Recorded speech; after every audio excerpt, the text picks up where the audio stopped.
गिले ही नहीं, ਇਹਦੀ ਤੇ ਗੁੜਤੀ ਮਿਲਦੀ ਹੈ ਪੰਜਾਬ ਦੇ ਵਿੱਚ। ਇੰਨਾ ਹੀ ਕਿ ਜਦੋਂ ਅਸੀਂ ਵੀ JNU 'ਚ ਪੜ੍ਹਨ ਆਏ ਤੇ ਮਾਡਰਨ ਹਿਸਟਰੀ ਦੀਆਂ ਕਲਾਸਿਸ 'ਚ ਬਹਿੰਦੇ ਸੀ ਤੇ ਅੰਦਰ ਇਹੀ ਰਹਿੰਦਾ ਕਿ ਗਾਂਧੀ ਹੁਣਾਂ ਦੇ ਨਾਲ ਸਹਿਮਤ ਨਹੀਂ ਹੋਣਾ ਬਸ।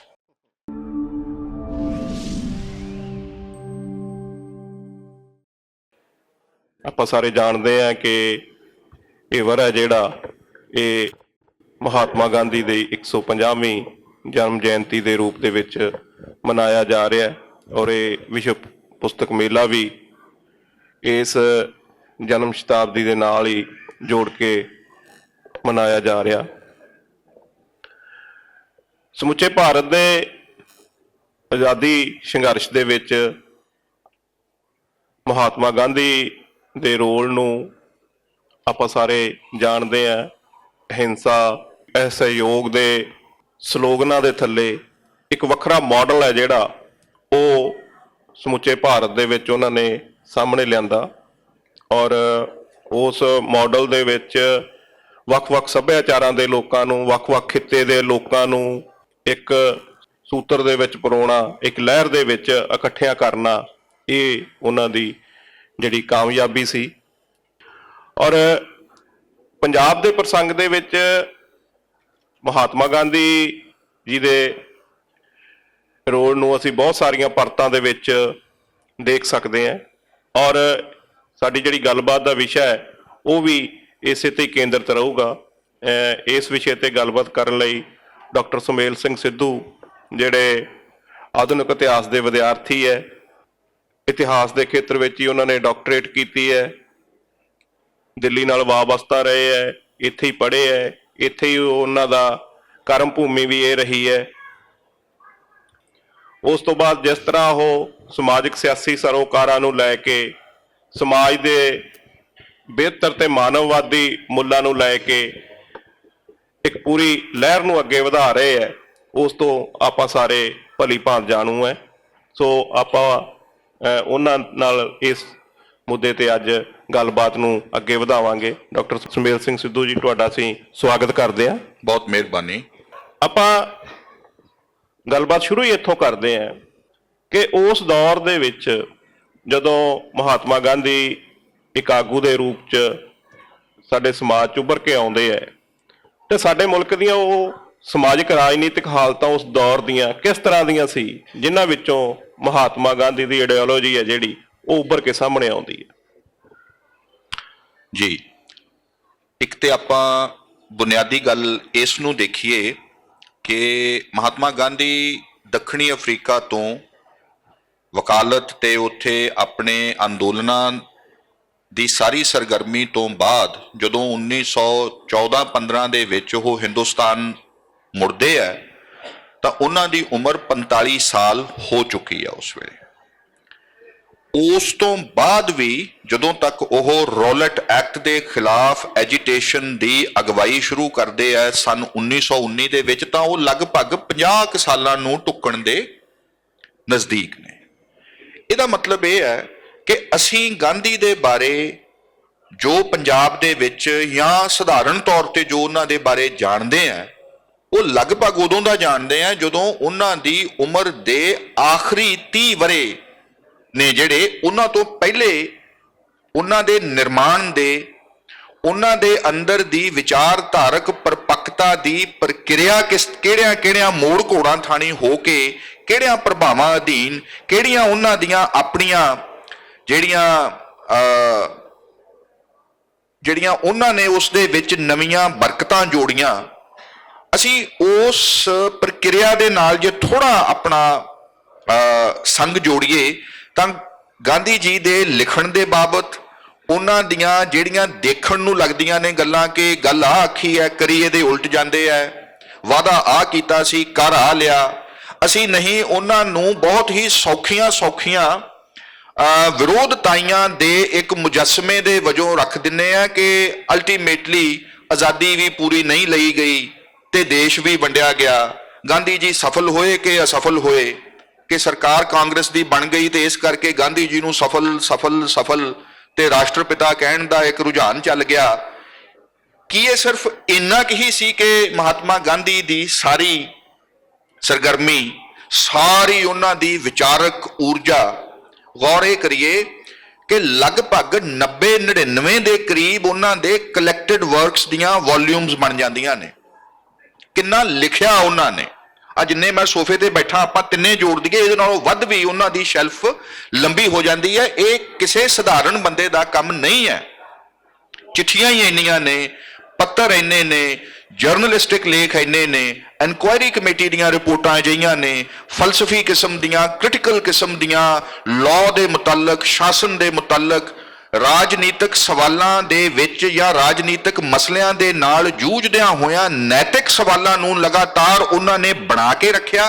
ਜਿੱਥੇ ਜਿੱਥੇ ਵੀ ਉਹਨਾਂ ਨੂੰ ਲੱਗਿਆ ਕਿ ਉਹ ਉਖੜ ਰਹੇ ਨੇ, ਉਹਨਾਂ ਨੇ ਸਾਦਗੀ ਦੇ ਨਾਲ ਉਸ ਗੱਲ ਨੂੰ ਸਵੀਕਾਰ ਕੀਤਾ ਕਿ ਇੱਥੇ ਸਾਡੇ ਕੋਲੋਂ ਗੱਲ ਨਿਭਾਈ ਨਹੀਂ ਗਈ।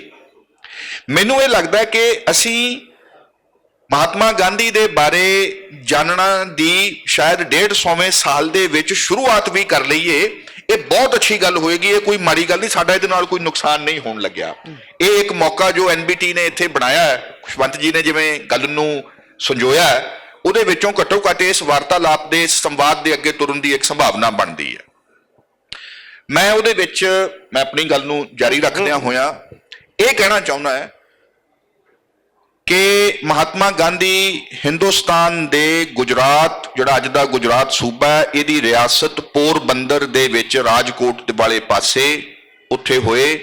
ਉੱਥੇ ਜੈਨ ਧਰਮ ਤੇ ਹਿੰਦੂ ਧਰਮ ਦੋਵਾਂ ਦਾ ਪ੍ਰਭਾਵ ਸੀ ਤੇ ਉਹ ਲਗਾਤਾਰ ਸਦੀਆਂ ਦੇ ਆਪਸੀ ਸੰਮਿਸ਼ਰਣ ਦੇ ਨਾਲ ਜੈਨੀ ਹੋਣ ਤੇ ਹਿੰਦੂ ਹੋਣ ਦੀਆਂ ਬਾਉਂਡਰੀਜ਼ ਲਗਭਗ ਮਿਟ ਚੁੱਕੀਆਂ ਸੀ, ਬਹੁਤ ਨਜ਼ਦੀਕ ਆ ਚੁੱਕਿਆ ਸੀ। ਜਿਹੜੇ ਕਿ ਦੋ ਬੁਨਿਆਦੀ ਤੌਰ ਦੇ ਉੱਤੇ ਹੁਣ ਅਸੀਂ ਇਹ ਵੀ ਭੁੱਲ ਜਾਂਦੇ ਹਾਂ ਕਿ ਦੋ ਅਲੱਗ-ਅਲੱਗ ਧਾਰਾਵਾਂ ਸਨ ਹਿੰਦੁਸਤਾਨ ਦੇ ਇਤਿਹਾਸ ਦੀਆਂ।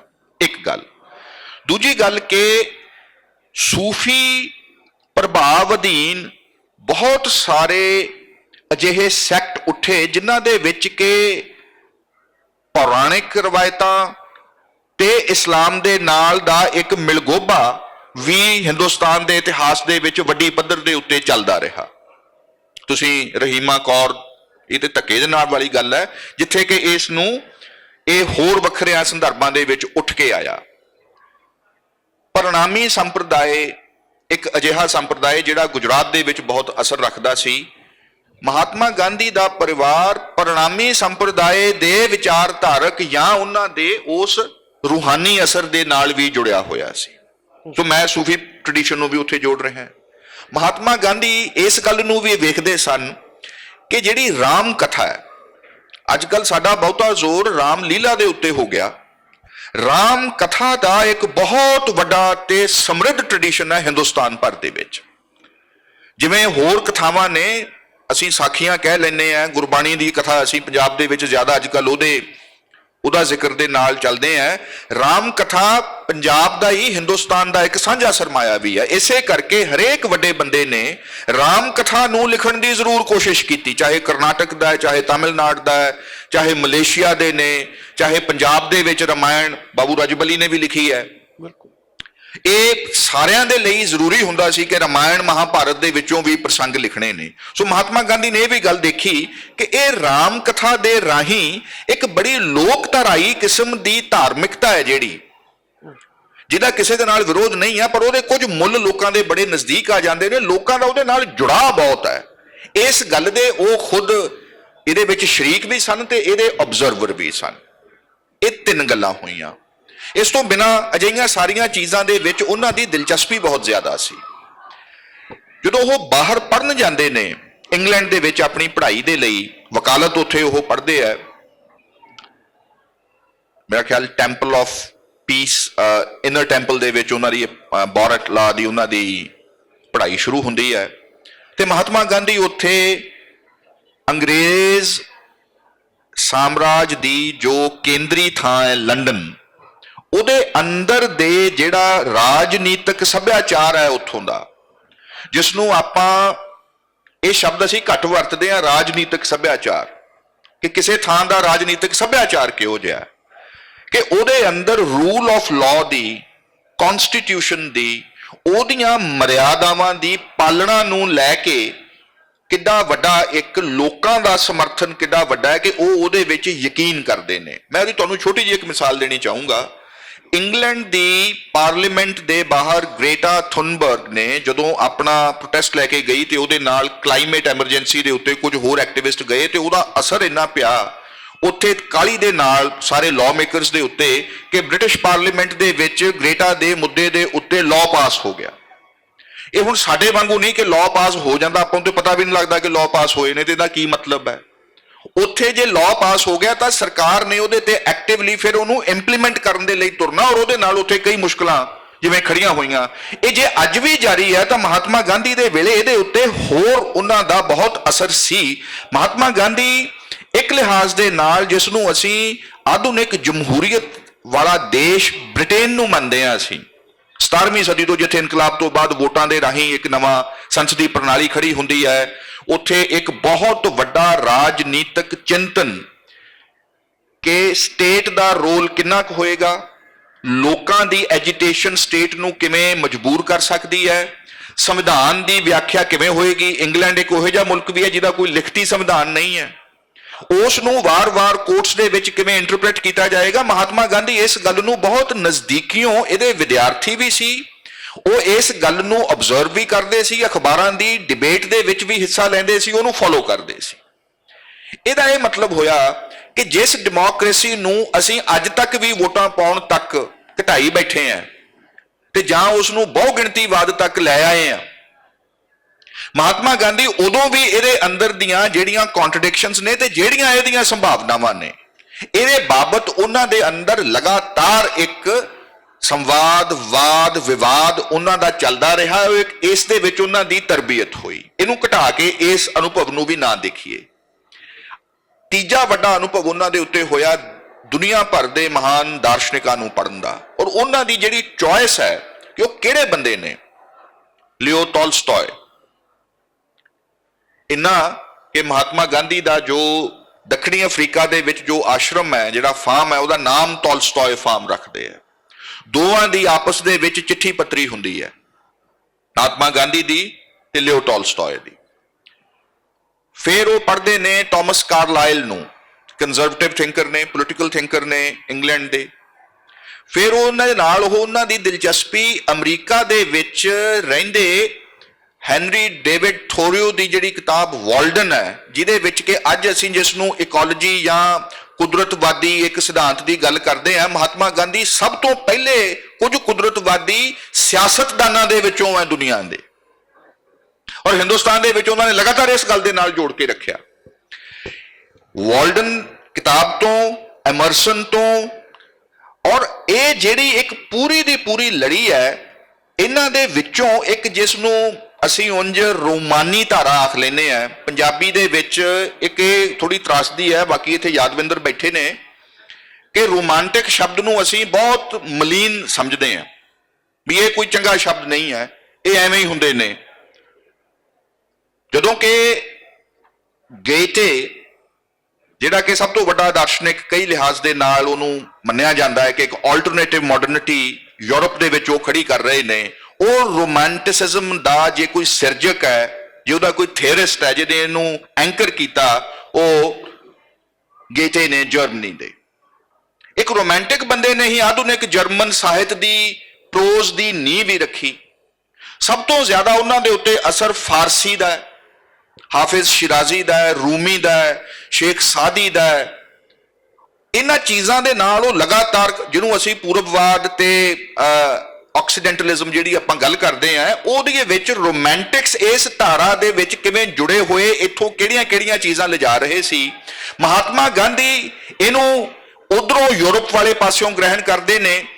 ਇਹ ਸਾਰੀਆਂ ਚੀਜ਼ਾਂ ਨੂੰ ਦੱਖਣੀ ਅਫਰੀਕਾ ਦੇ ਆਪਣੇ ਆਸ਼ਰਮਾਂ ਦੇ ਵਿੱਚ, ਆਪਣੀਆਂ ਐਜੀਟੇਸ਼ਨਸ ਦੇ ਵਿੱਚ ਉਹ ਨਾਲ ਗੁੰਨਦੇ ਆ, ਨਵੀਆਂ ਟੈਕਨੀਕਸ ਖੜੀਆਂ ਕਰਦੇ ਆ। ਇੱਕ ਗੱਲ ਗਾਂਧੀ ਜੀ ਦੇ ਬਾਬਤ ਸਾਨੂੰ ਜਾਣ ਲੈਣੀ ਚਾਹੀਦੀ ਹੈ ਕਿ ਸਿਆਸਤ ਦੇ ਵਿੱਚ ਇਹ ਲੱਗਦਾ ਹੈ ਕਿ ਇਹ ਮਾੜੀ ਗੱਲ ਦੇ ਉੱਤੇ ਸਮਝੌਤਾ ਕਰ ਲੈਂਦੇ, ਬਹੁਤ ਹੀ ਉਹਨਾਂ ਦਾ ਹੌਲੀ ਅੱਗੇ ਵਧਣ ਵਾਲਾ ਇੱਕ ਪ੍ਰੈਕਟਿਸ ਸਾਹਮਣੇ ਆਉਂਦਾ ਹੈ। ਨੈਤਿਕ ਤੌਰ ਦੇ ਉੱਤੇ ਉਹ ਇੱਕ ਵੀ ਗੱਲ ਦੇ ਉੱਤੇ ਸਮਝੌਤਾ ਨਹੀਂ ਕਰਦੇ ਔਰ ਉਹ ਦੋਵਾਂ ਚੀਜ਼ਾਂ ਦੇ ਦਰਮਿਆਨ ਇੱਕ ਕਿਸਮ ਦੀ ਫੁੱਲ ਟ੍ਰਾਂਸਪੇਰੈਂਸੀ ਨੂੰ ਬਣਾ ਕੇ ਰੱਖਣ ਦਾ ਕਿ ਇਹ ਇੱਕ ਚੀਜ਼ ਕਿਵੇਂ ਹੋਣ, ਕਿ ਨੈਤਿਕ ਹੋਣਾ, ਸਹੀ ਰਾਜਨੀਤੀ ਦੀ ਇੱਕ ਪਛਾਣ ਕਿਵੇਂ ਬਣੇ ਇਹਦੇ ਵਿੱਚ ਉਹਨਾਂ ਨੂੰ ਬਹੁਤ ਵਾਰੀ ਸੱਟਾਂ ਵੀ ਪਈਆਂ, ਬਹੁਤ ਵਾਰੀ ਉਹਨਾਂ ਦੇ ਹੀ ਸਿਖਾਏ ਹੋਏ ਸ਼ਿਸ਼ ਜ਼ਾਬਤੇ ਤੋਂ ਬਾਹਰ ਹੋਏ। ਸਾਰੀ ਮੂਵਮੈਂਟ ਗਾਂਧੀ ਜੀ ਨੇ ਵਾਪਸ ਲਈ। ਤੁਸੀਂ ਅਸਹਿਯੋਗ ਅੰਦੋਲਨ ਦੀ ਗੱਲ ਕੀਤੀ, ਹਿੰਸਾ ਦੇ ਸਵਾਲ ਦੇ ਉੱਤੇ ਵਾਪਸ ਲਈ ਗਈ ਉਹ, ਜਦੋਂ ਕਿ ਦੇਸ਼ ਦੇ ਵਿੱਚੋਂ ਇੰਨਾ ਵੱਡਾ ਸਮਰਥਨ ਸੀ ਉਹਦੇ ਉੱਤੇ ਅੱਜ ਤੱਕ ਐਡੀ ਵੱਡੀ ਬਹਿਸ ਖੜੀ ਹੈ ਕਿ ਕੀ ਉਹ ਠੀਕ ਕੀਤਾ ਗਾਂਧੀ ਜੀ ਨੇ?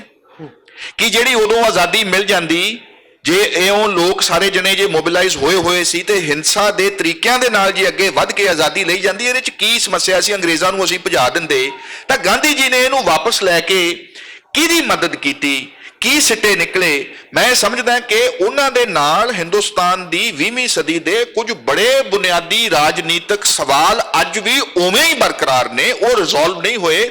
ਔਰ ਇਸ ਰਿਜ਼ੋਲਵ ਹੋਣ ਦਾ ਮਤਲਬ ਇਹ ਨਹੀਂ ਕਿ ਅਸੀਂ ਉਹਨਾਂ ਨੂੰ ਕੋਈ ਹੱਲ ਕਰ ਲੈਣਾ ਹੁੰਦਾ। ਸੋਸ਼ਲ ਸਾਇੰਸਿਸ ਦੇ ਵਿੱਚ, ਵਿਚਾਰਾਂ ਦੇ ਵਿੱਚ ਅਜਿਹੀਆਂ ਚੀਜ਼ਾਂ ਸਾਨੂੰ ਵਾਰ-ਵਾਰ ਮੋੜ ਕੇ ਲੈ ਕੇ ਆਉਂਦੀਆਂ ਨੇ। ਉਹਨਾਂ ਦੇ ਵੱਲ ਨਵੇਂ ਦ੍ਰਿਸ਼ਟੀਕੋਣਾਂ ਤੋਂ ਵੇਖਣ ਦੀ ਇੱਕ ਸਾਡੀ ਤਰਬੀਅਤ ਹੋਣੀ ਚਾਹੀਦੀ ਹੈ।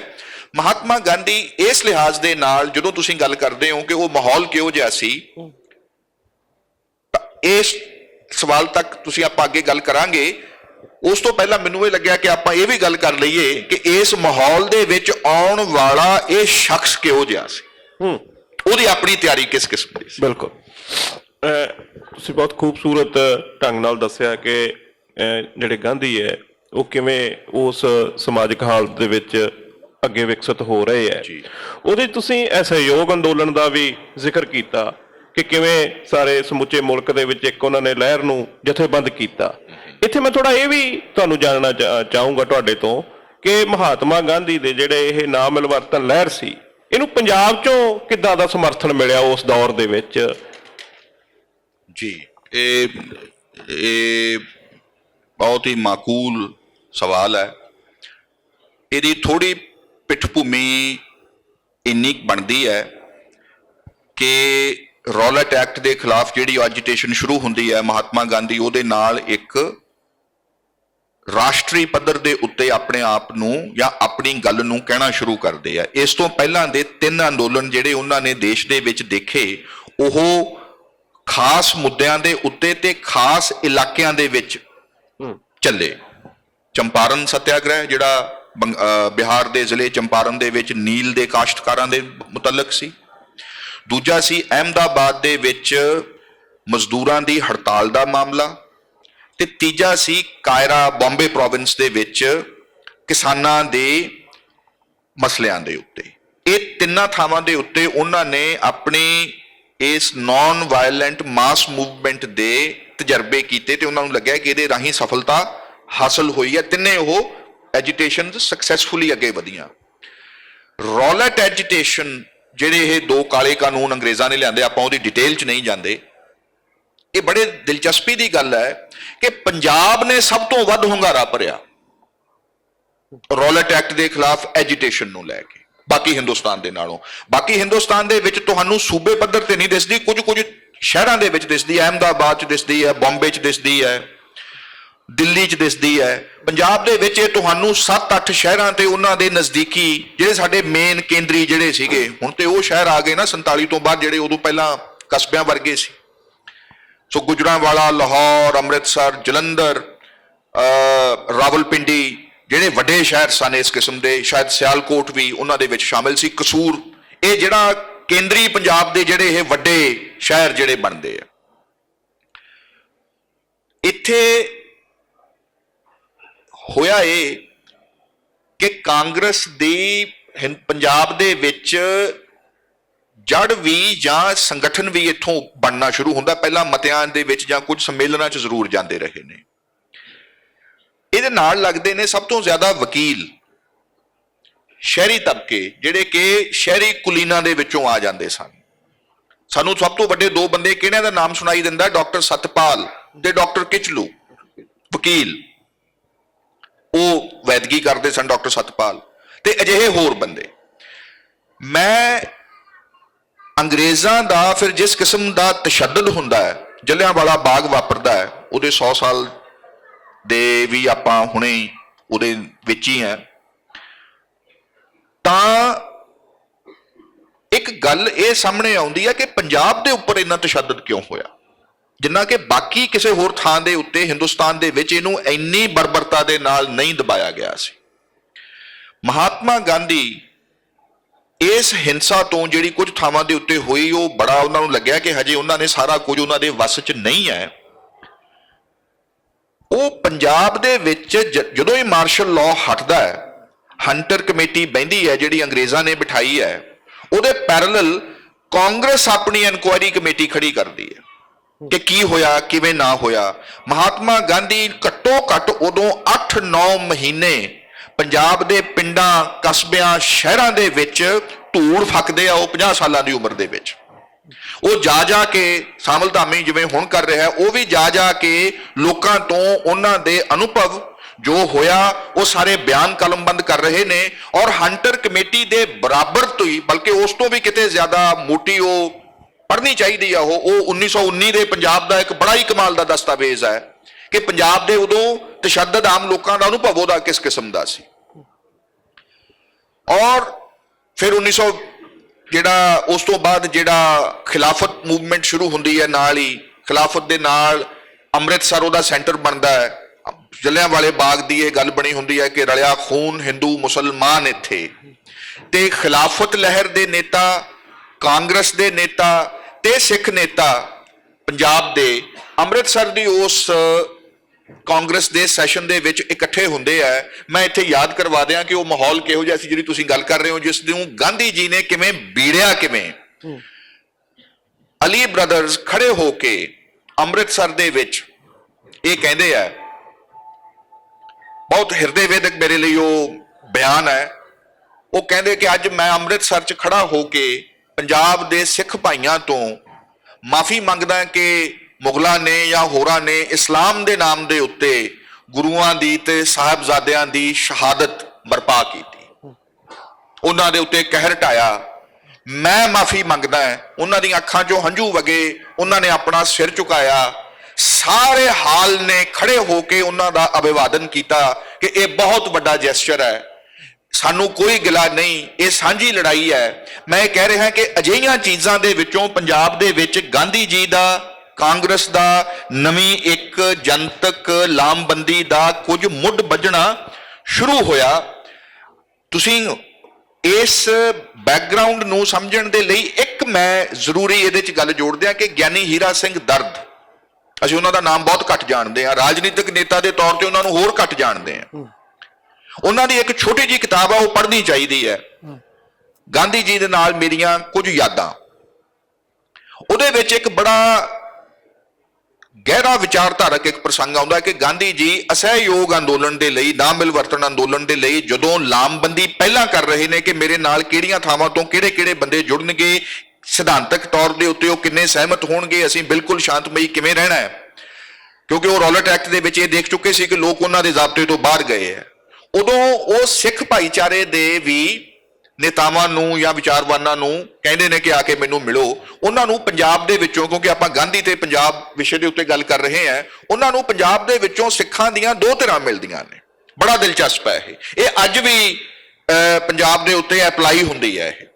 ਇੱਕ ਧਿਰ ਜਾਂਦੀ ਹੈ ਜਿਹੜੇ ਸਰਕਾਰੀਏ ਸਿੱਖ ਨੇ, ਸਿੰਘ ਸਭਾ, ਚੀਫ ਖਾਲਸਾ ਦੀਵਾਨ ਜਾਂ ਵੱਡਿਆਂ ਸਰਦਾਰਾਂ ਦੇ ਨਾਲ ਜਿਹੜੇ ਜੁੜੇ ਹੋਏ ਨੇ। ਉਹਨਾਂ ਦੇ ਵਿੱਚੋਂ ਗੁਰੂ ਨਾਨਕ ਦੇਵ ਯੂਨੀਵਰਸਿਟੀ ਦੇ ਪਹਿਲੇ ਵਾਈਸ ਚਾਂਸਲਰ ਭਾਈ ਸਾਹਿਬ ਭਾਈ ਜੋਧ ਸਿੰਘ ਨੇ ਤੇ ਅਜਿਹੇ ਹੋਰ ਬੰਦੇ ਨੇ। ਇਹ ਜਾ ਕੇ ਮਹਾਤਮਾ ਗਾਂਧੀ ਨੂੰ ਕਹਿੰਦੇ ਨੇ ਕਿ ਸਾਡਾ ਤੇ ਜੀ ਅਹਿੰਸਾ ਦੇ ਵਿੱਚ ਯਕੀਨ ਹੀ ਕੋਈ ਨਹੀਂ ਹੈ। ਸਿੱਖ ਧਰਮ ਤੇ ਅਹਿੰਸਾ ਦੇ ਨਾਲ ਖੜਾ ਹੀ ਨਹੀਂ ਆ। ਅਸੀਂ ਤੇ ਆਪ ਕੀ ਆਉਦ ਨਿਦਾਨ ਬਣਾਤ ਹੀ ਰਨ ਮੈਂ ਤਬ ਜੂਝ ਮਰੋ। ਸਾਡਾ ਤੇ ਇਸ ਤਰ੍ਹਾਂ ਦਾ ਜੰਗਾਂ ਦਾ, ਯੁੱਧਾਂ ਦਾ, ਹਥਿਆਰ ਚੱਕਣ ਦਾ ਇੱਕ ਇਤਿਹਾਸ ਹੈ। ਇਹ ਸਿੱਖ ਧਰਮ ਦੀ ਪਛਾਣ ਹੈ। ਅਸੀਂ ਅਹਿੰਸਾ ਦੇ ਸਵਾਲ ਦੇ ਨਾਲ ਸਹਿਮਤ ਹੀ ਨਹੀਂ ਹੋ ਸਕਦੇ। ਤੁਸੀਂ ਇਹ ਦੇਖੋ ਕਿ ਗਾਂਧੀ ਜੀ ਦੇ ਸਾਂਝੀ ਲੜਾਈ ਲੜਨ ਦੇ ਸੱਦੇ ਨੂੰ ਸਿੱਖ ਇਤਿਹਾਸ ਤੇ ਵਿਚਾਰਧਾਰਾ ਦੀ ਇੱਕ ਖਾਸ ਸਮਝ ਬਣਾ ਕੇ ਉਹਦੇ ਤੋਂ ਆਪਣੇ ਆਪ ਨੂੰ ਦੂਰ ਰੱਖਣ ਦੀ ਕਵਾਇਦ ਕੀਤੀ ਜਾ ਰਹੀ ਹੈ।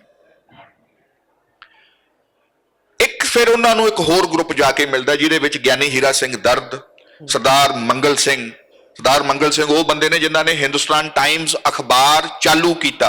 ਅਸੀਂ ਇਹ ਵੀ ਨਹੀਂ ਜਾਣਦੇ ਪੰਜਾਬ ਦਾ ਸ਼ੁਰੂ ਕੀਤਾ ਹੋਇਆ। ਦੂਜਾ ਉਹਨਾਂ ਦੇ ਨਾਲ ਤੇਜਾ ਸਿੰਘ ਸਮੁੰਦਰੀ ਗਰੁੱਪ ਦੇ ਹੋਰ ਸੱਜਣ ਗਏ। ਇਹਨਾਂ ਨੇ ਜਾ ਕੇ ਗਾਂਧੀ ਜੀ ਨੂੰ ਇਹ ਗੱਲ ਆਖੀ ਕਿ ਜਿਹੜੀਆਂ ਸ਼ਹਾਦਤਾਂ ਗੁਰੂਆਂ ਦੀਆਂ ਹੋਈਆਂ ਉਹ ਆਪਣੇ ਸਿਧਾਂਤ ਤੇ ਪਹਿਰਾ ਦੇ ਕੇ ਸ਼ਹਾਦਤ ਪ੍ਰਵਾਨ ਕਰਨ ਦੀਆਂ ਨੇ, ਈਨ ਨਹੀਂ ਮੰਨੀ ਗਈ ਔਰ ਕਿਸੇ ਕਿਸਮ ਦੀ ਹਿੰਸਾ ਵਾਲੀ ਗੱਲ ਨਹੀਂ। ਗੱਲ ਹੱਕ ਸੱਚ ਦੇ ਉੱਤੇ ਖੜੇ ਹੋਣ ਦੀ ਹੈ। ਤੁਸੀਂ ਹੱਕ ਸੱਚ ਦੀ ਗੱਲ ਕਰ ਰਹੇ ਹੋ।